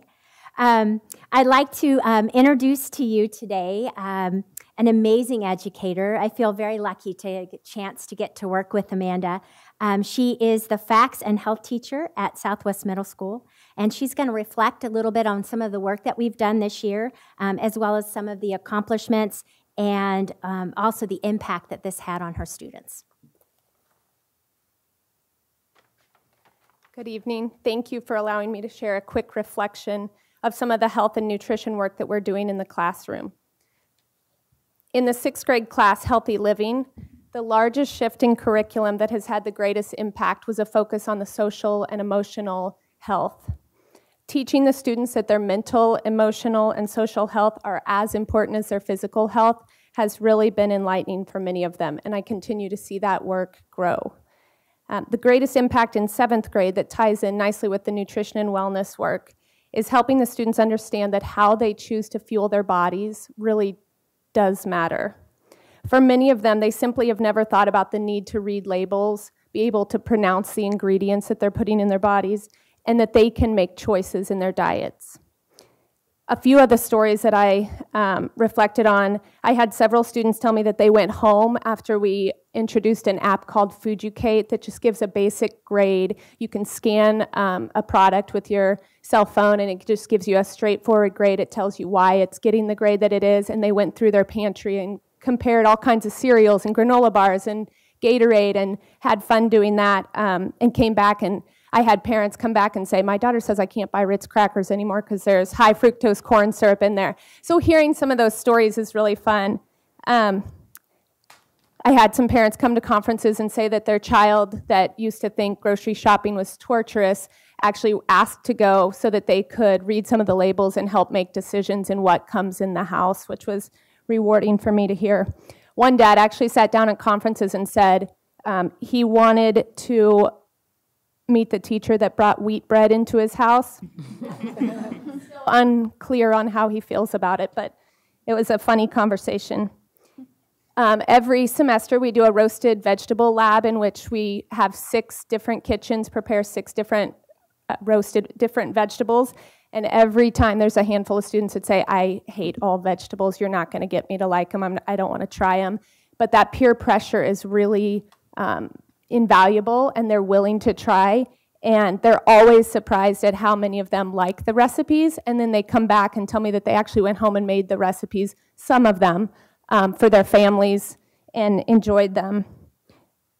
That, to me, is what makes it all worthwhile. Hearing that the knowledge that they've gained in the classroom, they're actually transferring that to their home life and realizing that they don't have to do complete overhauls, but they can advocate for changes in their nutrition and wellness, and with the support of their families, of course, that they can make small changes in their diets.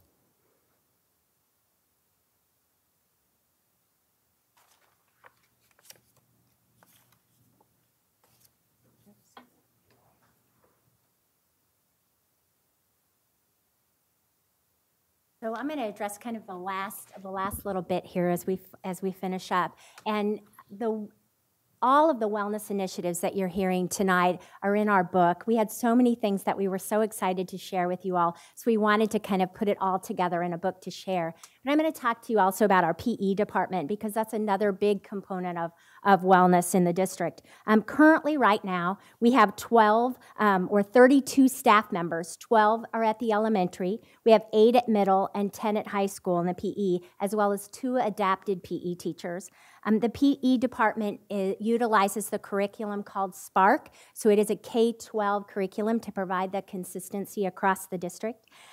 Tonight, Renee Stogsdale was going to be with us tonight to address that. She's the PE teacher at Langston Hughes, and she was going to talk to you about initiatives and some of the goals and accomplishments that we've had through the district. But unfortunately, she had an emergency this evening and was not able to attend. But she did ask me to read her statement, so I'm going to share that with you. And I wish I could express. She is so vocal and theatrical. I wish I could do it like she would. But what I love most about my job is the opportunity to develop relationships with my students. Teaching the same students year after year from a time they entered kindergarten through 5th grade is very rewarding. I really get to know them, and they really get to know me. And I think, I'm going to stop for a moment and say, I think part of a big piece of our social emotional is relationship building and having somebody to go to. And I think that's a critical piece of this. She goes on to say, this allows me to teach more than just fitness and sports skills. I believe it is important for PE teachers to empower students to adopt an active lifestyle. Physically active students have higher self-esteem, better attendance, and a lower risk of developing a chronic disease. The challenge we're facing as a district and as physical education teachers is time. Students are not getting enough PE minutes, and we currently are not meeting the new accreditation process requirements. This is one of our goals that we'll be focusing on for this next year. So I'm going to close and let Paula come up and end, but I'm very proud of everyone that we work with in the school district that works with health and wellness, and thank you for giving us this time to share. Again, all of our efforts, we have so much support within the district and actually with our community. And so we're just very proud of that relationship that we have with our community. And also our administrator from Mr. Williams is here, our principal at Prairie Park. And so we also want to thank all of his support. It's not about when or if, it's always about when. And so we really do appreciate that. And open it up for any questions that you have. I don't have a question, but I would love to shake their Yes, hands. absolutely. If anybody. That'd be great. If you girls want to come up and we'll...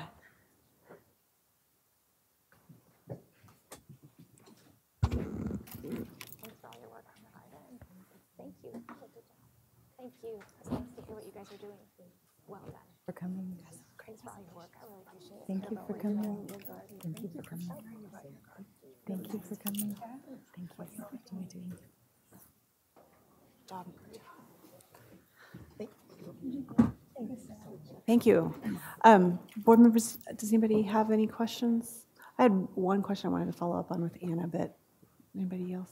I just wanted to comment that I recognized the teachers' names and just to acknowledge I know how much extra time that they put in, and just thank you personally for the work that you do. So thank you.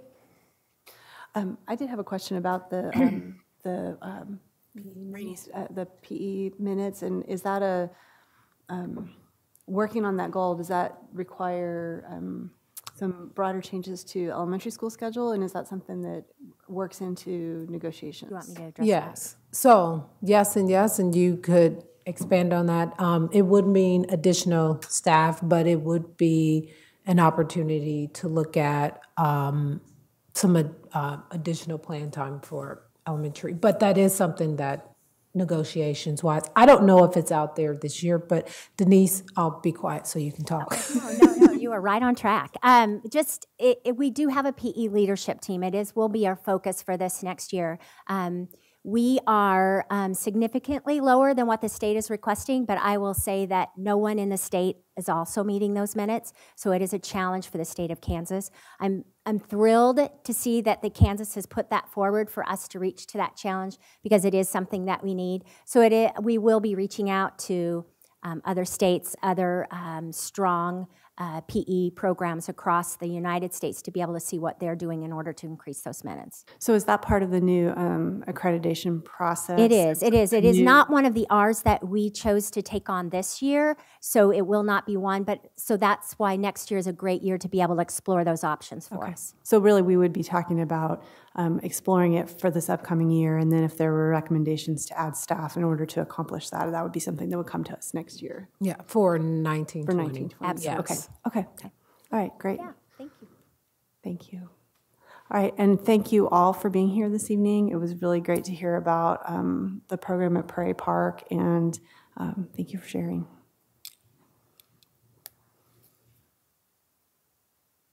Okay, our next item on reports is an update from the Lawrence Police Department on the new police facility with Anthony Brooksius, Police Captain with the Lawrence Police Department, Melinda Harger, Assistant Director of Utilities for the City of Lawrence, Amanda Sayan, a Traffic Engineer with the City of Lawrence, and Mark Hecker, Assistant Director of Lawrence Parks and Recreation.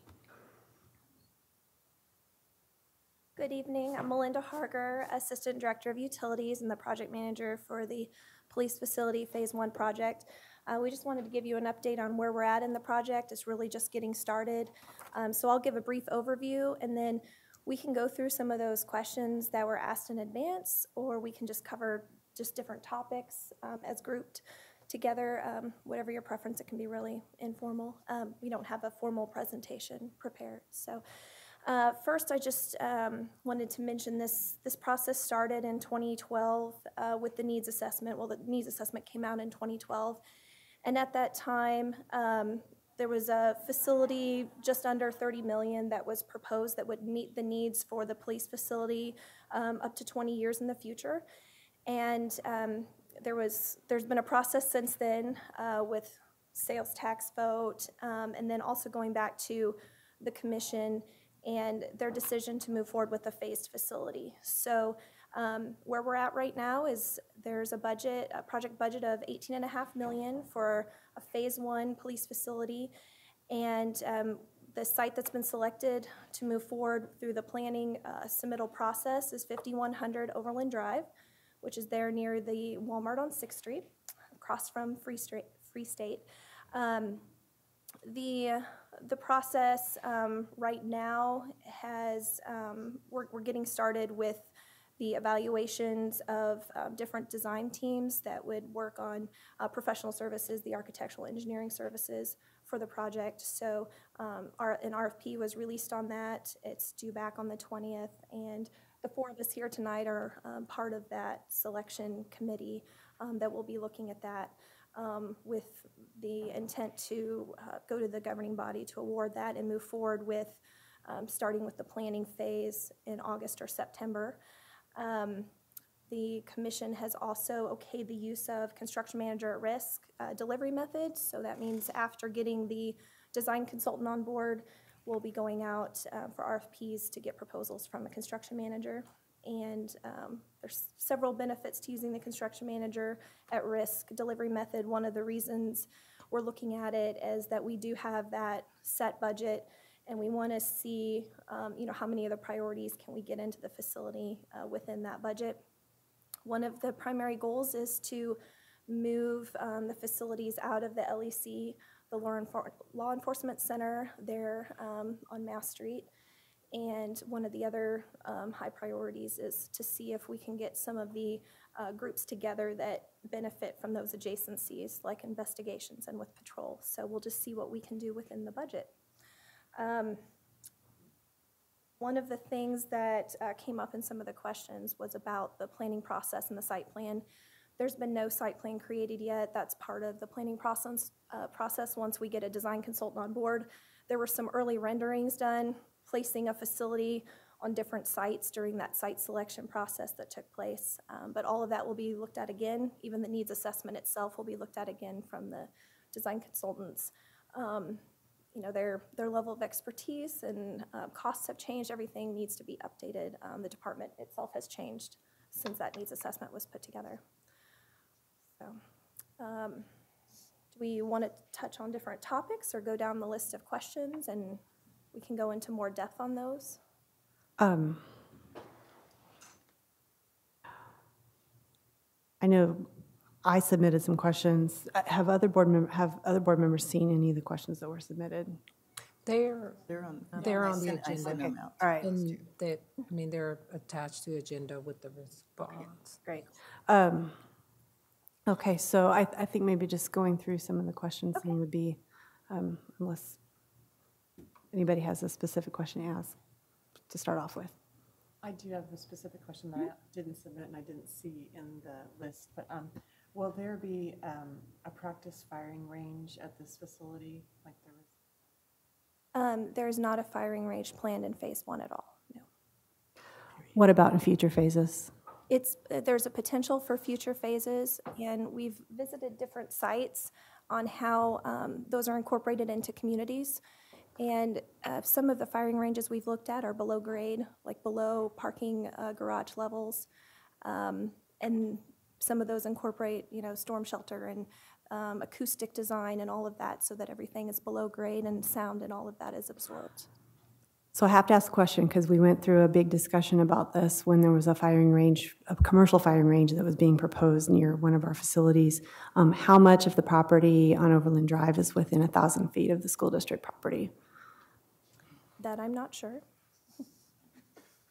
So, Anthony Brooks with the police department. So, as we first got into looking at 5100 Overland Drive as a potential site, Assistant City Attorney Maria Garcia looked into that. And in this particular case, there would be an exemption as a government or police facility. Okay. So I understand that the statute doesn't apply, but it may be that some of the same concerns exist. Yeah, I don't know what the plans are for the previous organization or business that you were talking about. I know that as Ms. Harger and I have looked through different facilities, one of the things that I found that was really beneficial as you think just about the security and the safety of things is being below grade and being certainly not an outdoor range or anything like that where you have that potential where something could happen. Sure. But the below grade to minimize that noise and to increase safety. And again, as we talk about phase 1 and phase 2, nowhere in phase 1 is a firing range plan, and phase 2 is not even within a 5-year CIP at this point. I think one of the things that probably is leading to a lot of the questions that we have and that other people may have is it's a phased project, and so there's been other development that has occurred around Free State High School that at the beginning of the development process it was supposed to be one thing, and then years down the road it became something else entirely, and despite our objections as a district, changes were made to the development plans to allow some things that maybe are not ideal next to our building. And so I personally, I'm not speaking for the board as a whole, but I personally have a great deal of concern about that track record with this project. And so, I mean, I understand that you don't have the funds to do all of everything up front, but there's just a lot of unanswered questions. No, I think that's fair. And one of the things that we want to do with this particular project is to site plan everything.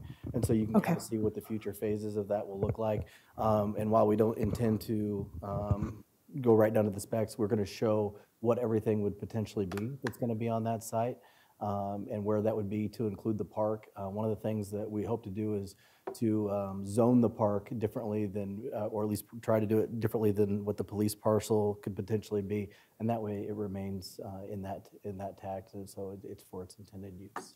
Okay. As we're talking about the site, I figured I'd pull up the site as well.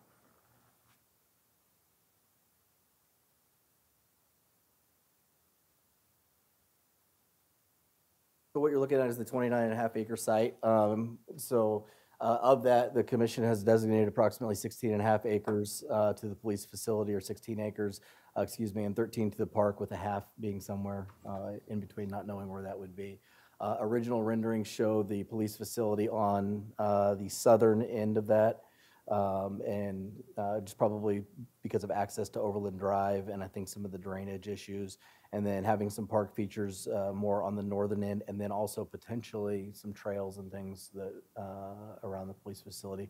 We really won't know that until we get into more of the master planning. And one of the things that's been great so far is talking with Dr. Stubblefield and Mr. Graber. They've been great about allowing us to use Free State High School and get some community input, and I think it'll be important to get that community input as well. And you know, they've been very gracious in that, and I'm sure that they would allow us to continue to do that and have board members, you know, be able to speak to some of those things too, as far as their input about what's going on. What were some of the concerns that you heard at that meeting? We none of us were able to attend because it was on I know you know it was on a board meeting night, so I wanted to share that with everyone else in the room, so that there was a reason we weren't there. And we do have a recording that's going to be on the project's website soon. Okay. So you'll be able to hear firsthand the discussion that took place. Two of the main things we heard, they were wondering about the traffic, looking at the traffic data, you know, how traffic would be impacted around the site. And then the other thing besides traffic, what was the other? A lot of it was around the park. Or the park, yeah. I'm trying to think if there was a lot related to the police facility itself. I think it was more the park and wanting to voice, you know, positives about the park and wanting to know when the park would go in and is it funded, and then about the traffic and the traffic patterns. And so Anthony was able to answer some of that. As far as the police facility was concerned, there were some initial questions that I had that I was able to answer, so maybe we didn't get some of these questions. And part of that was like, what type of facility is this going to be? I think there was a concern that there could potentially be like holding cells or a jail. There's going to be nothing of that sort. We do interview suspects at a police station.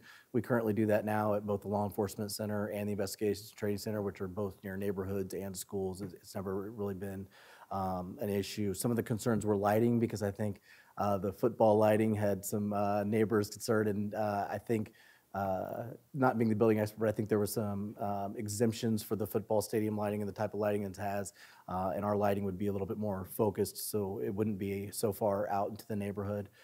Certainly there was a great concern about the amount of traffic, because I think the amount of traffic has increased quite a bit in a few years. And one of the things that we talked about is that our traffic pattern, or our primary uses, and when you're looking at the patrol division, which is the first, certainly the first phase of this, is we come in and leave at a little bit different times of the day than the school does, and I do think that helps quite a bit. We actually go in 4 different 10-hour shifts, so potentially you have anywhere from 6 to 10 or 12 employees, just depending on which shift it is, coming in that particular time. I think there was a little bit of concern about noise, and so I don't know if you've ever driven by a fire station when they deploy. There's always noise. There's a ton of noise, and it's all the way to the call. The reason a police station is a little bit different is because our primary assets are responding from out in the community already. Certainly there's some times where somebody might stop by a police station or something and respond, but I was just telling Ms. Harger as we walked in, I said, I've worked out at the investigations center for a long time, and I can't even tell you the last time I remember hearing a siren come out of that building. So I think those noise concerns, while certainly they're possible, I don't want to say that they're not. I just don't think they're as present as you think of when you think of somebody constantly deploying from that particular area. Is the investigations building, is that the one that's at Bob Billings in Wakarusa? It is. Next to Bella Sarah? Yes. Okay. Okay. Yeah, and we don't know if that will be a part of this phase or not. So we have a budget, and we really would like to get them back together, the investigation, but we don't know if that can take place. Our first priority is certainly patrol. We have some evidence in front office and administration that will need to be taken care of. That's one of our goals eventually, is to get those back together. And that's one of the things that we'll see in the planning process of whether the architects and whether maybe a construction manager believes that is possible, because right now we don't know. So some of the other questions had to do particularly with the traffic patterns, and I believe I read that there will be a traffic study required as part of the Planning Commission. Transportation engineer could answer some of those. Yeah, this project will be treated like any other project that comes to the city development, private or city project, all follow the same process. The city code requires traffic data be looked at, so that will be done. It's a little premature to look at, exactly what traffic would be generated out of here, but that'll be done as part of really early in the process, and it will address access. It will look at trip generation numbers and all of those things, and address if there's any need for any improvements. Will that look at numbers just for phase one, or will it take into account the future phasing? Because I think that is one concern that I have. I live in the area, and so I'm pretty familiar with the traffic around the high school. And adding a little bit of traffic to it now probably isn't a huge thing, although there already are safety concerns about that intersection at Overland and Wakarusa during peak, release times and arrival times during the school day. I've even witnessed accidents at that intersection involving students. But if the facility is planned to grow a lot beyond that first phase, and the traffic study is based on the initial phase, that would cause me some concern about what that does for especially the peak times of day when our students would be coming in and out.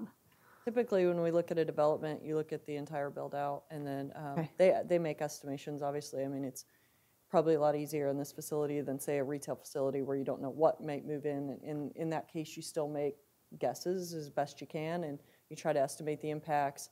And then as say a retail, if another business comes in, you evaluate that against your assumptions and you make adjustments. So typically it's kind of an iterative process where you do your best guess up front with what's going to be there and how many people and the square footage of the building, and as things change, you may have to readdress that and look and see if there is any additional impact with the changes. Will it impact that study to know that we're planning for up to 2,000 students at Free State High School eventually? With the bond project additions that we're doing there, we intend to expand the capacity of that building to 2,000 students. That would apply more to Free States as they do any additions. We would be looking at that just the same. So if Free State did, improvements that added square footage, we would obviously be addressing that through that. You're only looking at the development and what they're generating. So it's, we try very hard not to put other traffic issues from other surrounding areas or something that exists already onto a development. And we do that with private development and with all projects.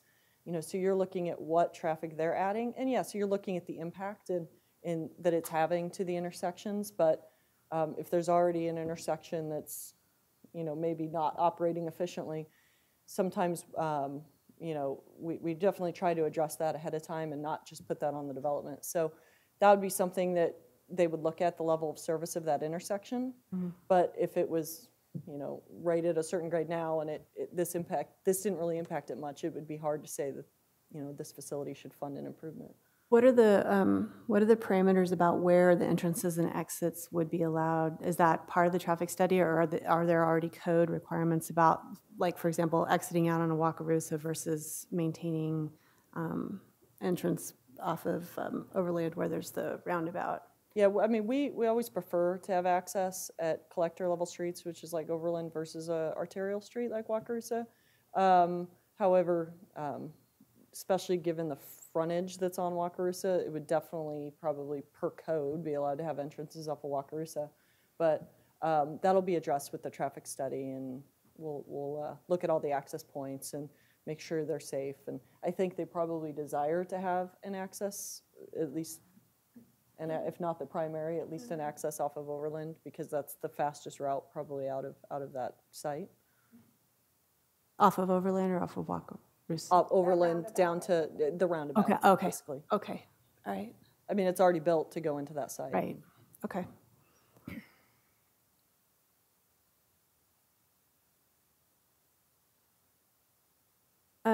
I think one of the other things that would be helpful, just to reiterate, and I know you've touched on this a little bit, is what will the opportunities be both for the school district and for parents of students at Free State to provide input into the project as it moves through the planning process? Sure. We checked in with Planning and Development Services to get confirmation, and it looks like we would need to go with a rezoning, a special use permit, which is basically the site plan for the site, and platting for this site. So the parcel would be split into two, as we mentioned, with one zoned GPI, which is where the police facility would be, and then open space would remain for the other parcel. And then moving forward with the GPI police facility site, we'd go through and do the detailed site plan, which is part of the special use permit, and the traffic data studied at that time, and then the platting where you assign where easements and all of those components are located, setbacks, all of that. It looks like typically it takes 3 to 6 months to go through that process, and they can happen concurrently. I estimate if we get contracts signed with a design team end of August, early September, so we might be able to get notification and first meetings set up with them by November, would be my guess. So then we might be looking at November to January, November to March. That's the hope, because the hope is that we could start with site improvements and release the site package for utilities on site and earthwork movement to happen late spring. Okay.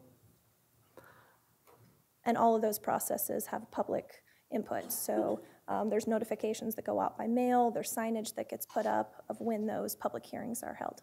Right, you have to send how many feet to the neighbors within however many feet of the property. I'm thinking is it 400 feet in town? I know it was 1,000 for the county, but within city limits, it's somewhere in that range. Okay, so most likely the district office will receive a notice since we're right across the street. Okay.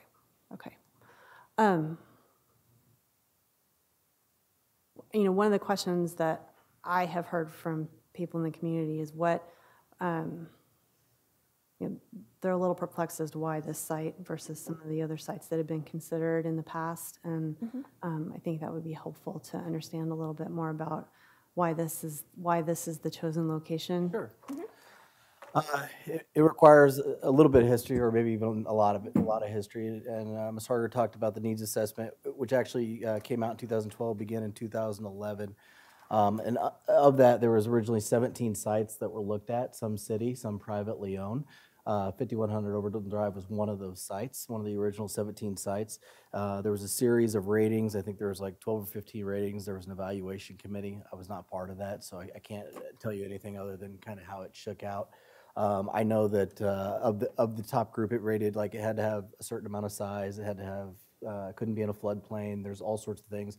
The locations, the arterial streets, certainly a wide variety of criteria. I know that in that study, that this particular site came out as the number 2 overall site to begin with. The number 1 site was at 15th and Castle there, which University of Kansas property. We had conversations with them to see if they were interested in some sort of agreement, and they were not. Ultimately, a privately owned site was chosen in 2014, and part of that, I believe, was just center of town access. We're talking about very close to here. Very close to here. So straight down the arterial street that divides our city, I think was a good reason for that. After that process concluded, and that portion wasn't successful, one of the biggest things that city staff and commissioners received back was that they really wanted a city-owned site to begin with. And that was part of the reason that maybe some voters at that time didn't choose that particular route, was the purchasing of that site. So we were tasked with going back and looking at what the city actually owns, or what it could reasonably get if it was, some sort of land deal or something like that. And the city owns, or at least at the time that we were looking at it, about over 70 sites that are of the acreage that needed to be, which was the 13 acres. So we examined each one of those sites, and they fell into one of 4 categories, and that was already in existing use, meaning there's something there right now that we can't really put something else there. It's in a floodplain, and based on the type of this building that this is, it can't be in a floodplain. It was outside the primary city limits, so the city had some land that was considerably outside the city limits. That's like future parks and things like that. And so it wouldn't really be, a citizen isn't going to want to travel 4 or 5 miles outside of town to visit a police facility. And then the last was, it was targeted for economic development. And this is really singled out to Venture Park. Actually, some of those Venture Parks are in a floodplain. And we looked at a site originally. That site is no longer available. It was for the Van Trust Agreement, but the commissioners spoke pretty frankly, in my opinion, that site was targeted for economic development, and that they really didn't want to put a police station on that site. So when you come back to this site, certainly all of them have their drawbacks and their benefits and things like that.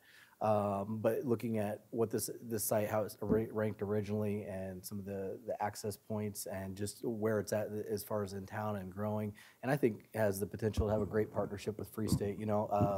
Right now, part of my job is to be, I'm the captain over the SROs, so we have several layers there, so I get to deal with the schools quite a bit, and certainly believe that we have a good partnership with Free State and the other schools. But we often do get called for some type of assistance or just extra presence, and I think we have a even better opportunity to kind of build more partnerships with the schools. So, but if at the end of the day, it was one of the top sites chosen. It was city-owned, and when you get into the city-owned, there really is a very, very limited choices. And even of the privately owned that we looked at, very few of those were still available that would be willing to. I've always wondered about the site that's at about 18th and Wakarusa, that's next to the water treatment facility. Yes. Is that one of the ones that was on the list? It was originally, yeah, and I think parceled off. It had less than minimum acreage, and it had some environmental issues of what it formerly was, I believe. Okay. Can I ask a question? Yes. I just 2 questions that have come to mind. So when you were talking about the focus group you had with the residents, I'm assuming that showed up at the yeah. There weren't any questions about safety. I mean, you really the questions just focused on parks, and like no parents were like, I haven't gotten that at all. Okay. That I recall. Okay. As a parent and Sure. affected by this particular development, I think it's a very positive thing. So we have schools that are neighboring our police facilities now with no issues. I actually believe that this type of facility, a building built for a police facility, is much more secure than what we have in its existing state.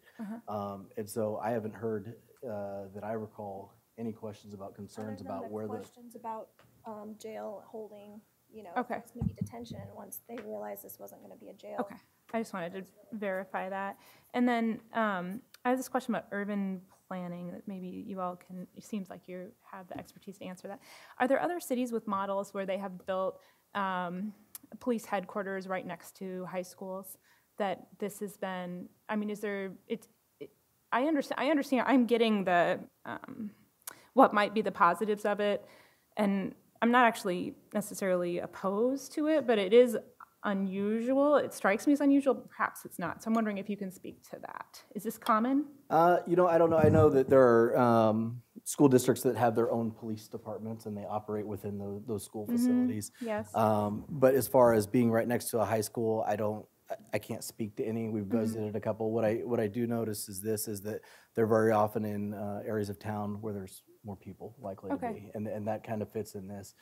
You want access for your citizens to be able to come talk to you if you want, and you certainly want access for police officers to get out to their citizens. And we're lucky in that a large portion of our working force is out there already, but certainly access for citizens to come in. What we don't see is well, I'll use the Venture Park area, for example, not a very populated area other than a daytime working group or something like that. We didn't see really any of that. It was all... Is the reason that you kept pushing down this particular site because it was next to Free State? Pushing down? Like you mentioned there were these other sites that you were prioritizing that you didn't get for one reason or another. The city didn't want to... I mean, what... So the first prioritization was just ranking what I was speaking to. What was the ranking? Yeah. And not being a part of those conversations, but it's my belief that that was a very high site, the 15th and Bob Billings and Castle, excuse me.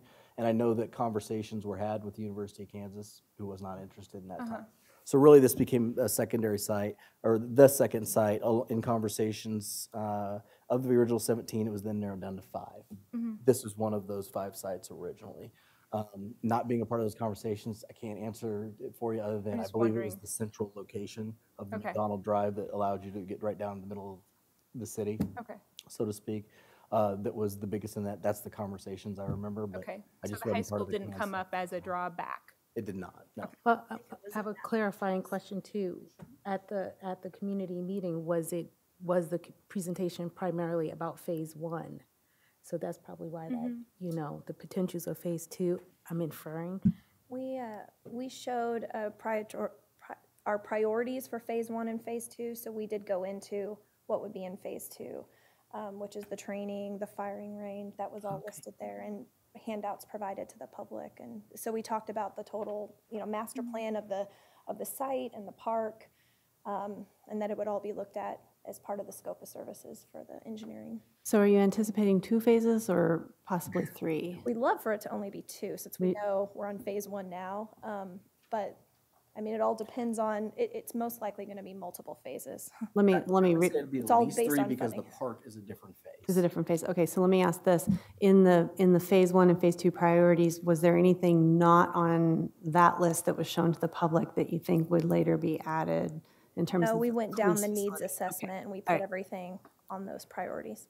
Okay, and then obviously, you guys got a lot of questions about the park, and that I think was one of the questions I had, particularly because this piece of property has been zoned as recreational for close to 20 years.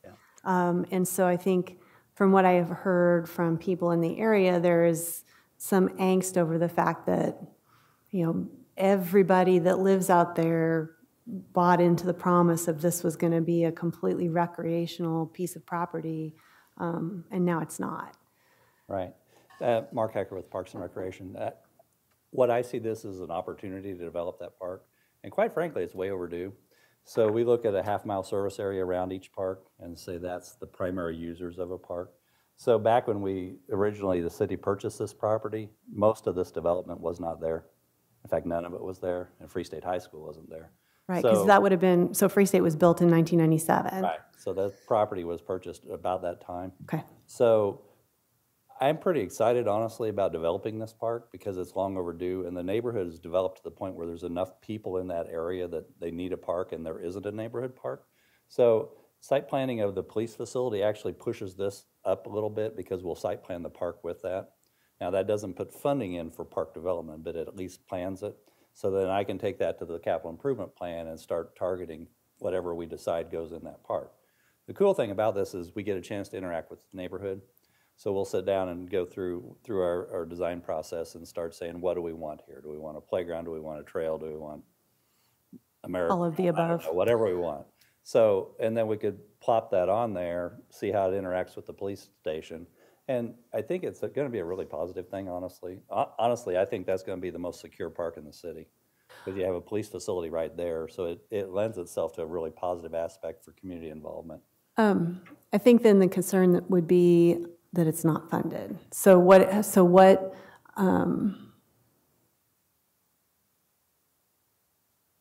would be really nice, I think, both from my perspective as a board member, but, you know, in fairness, I do live in the area, to be able to have some assurance that it's not going to become the police facility gets built and the rest of that property is just going to sit there as it is for, you know, it's been that way for 20 years almost, right? So what's to say it doesn't sit that way for another 10 or 15 years because it's not funded? Yeah, currently on the capital improvement plan, there's $200,000 for park development in 2022. Now, is that too far out? In my opinion, yes. But if we get the plan in there, I think there's a possibility we can start nudging that forward a year or two, or start picking out components so we could say, let's do the playground this year. It's not $200,000, but it's $50,000. So I think that has some real potential once we have a plan. The problem we've had in the past is we haven't cut loose the money to do a capital improvement or a master plan of the property.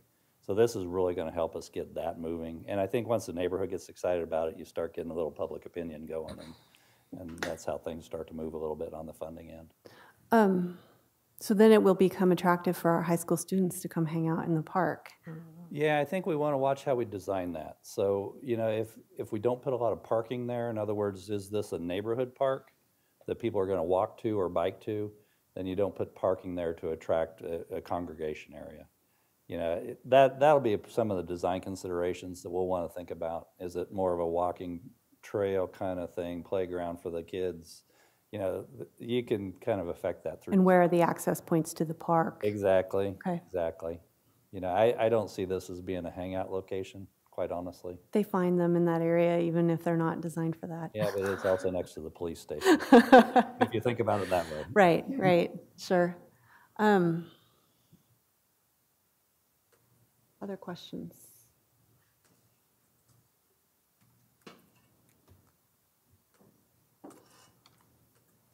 Oh, I think the last question we haven't really touched on relates maybe back to the traffic question, which is how does the prioritizing of the improvements on Queens Road play into the plans for the police facility? Does Queens Road have to happen in order for this to be a successful project for the police department? Yeah, we don't see the paving on Queens Road as being kind of really having any impact. It's not tied to this needing to happen? I mean, honestly, most of the coming and going of the police department are going to be going south and east. So, yeah, into the more, you know, populated areas. You can already get, you know, up Wakarusa and through. I think there's plenty of access. You can also go down to 6th and go around if you were going to, say, Rock Chalk or something like that. So I mean, I don't foresee Queens Road really being something that's heavily traveled at all by people coming or going from the police department. Yeah, I think you're looking for me as far as, I mean, obviously most of our town is south and east of that. I see Congressional right there by the Walmart as being probably the busiest intersection there. And I think that's potentially has the most impact. Just from a functionality point of view, I think of it as a police officer responding to the call. I'm not going into the four-way stop followed by a traffic light. I'm going directly to a traffic light. And if for some reason I did want to get to K10 or I-70 or something like that, I can easily get on the 6th Street and go right. Okay. Any other questions?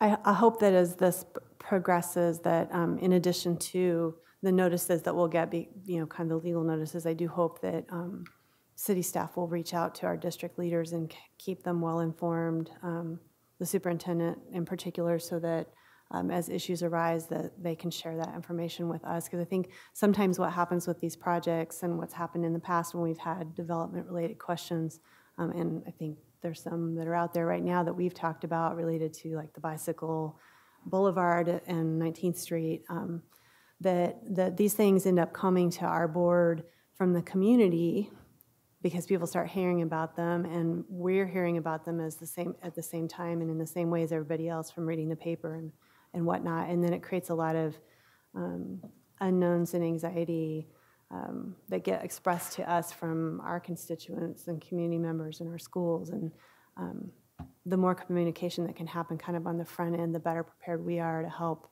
answer those questions and then maybe hopefully make it a better process and working relationship as it goes forward. So thank you for taking the time to answer all of these questions tonight and come and talk with us. And it would be really great to have another session at Free State as this moves forward, not on the second or fourth Mondays of the month. So I was going to follow up, and Melinda mentioned it a little bit earlier, is that we will have a city website where you can follow some of this, you can follow some of the documents. But in addition to that, if the school board would like us to come back at some certain point and we can have further discussions about what's going on, and or maybe a meeting at Free State, certainly, because that could encompass the neighborhood group as well. Be happy to do that. And Dr. Stubblefield has my contact information as well, so I'm happy to answer questions from any board member. I may require the help of some of these experts or any parent, really. So this is an important project. I think it's an important project, not just for the police department or the city, as we look at the part, it's an important project for the neighborhood, for the school, and all those that are affected by it. So well, certainly having all this additional information, I have a better understanding, and I feel better about what is going to be happening and where things are in the process. So I appreciate that. All right. I think that concludes our reports for the evening. We have an executive session this evening for legal matters. You want to make a motion? Sure. First of all, let me find out how much time. Where did Dave go? He's out in the hallway. Okay. I think like 10 minutes. It's not a, yeah. It's not a lengthy, okay, so come back at 8:30. Okay. I move the Board of Education recess to executive session to discuss potential litigation with our legal counsel pursuant to the exception for matters which would be deemed privileged to the attorney-client relationship under COMA, with David Cunningham, Executive Director of Human Resources, Chief Legal Counsel, and Dr. Anna Stubblefield invited to be present, and with the board to return to open session at 8:30 with possible action to follow. A second. All in favor? Aye. Thank you.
Tell her to be better prepared than you. Oh my gosh.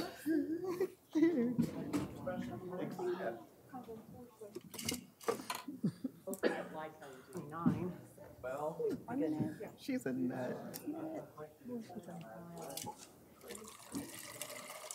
I'm gonna watch and just bounce on it.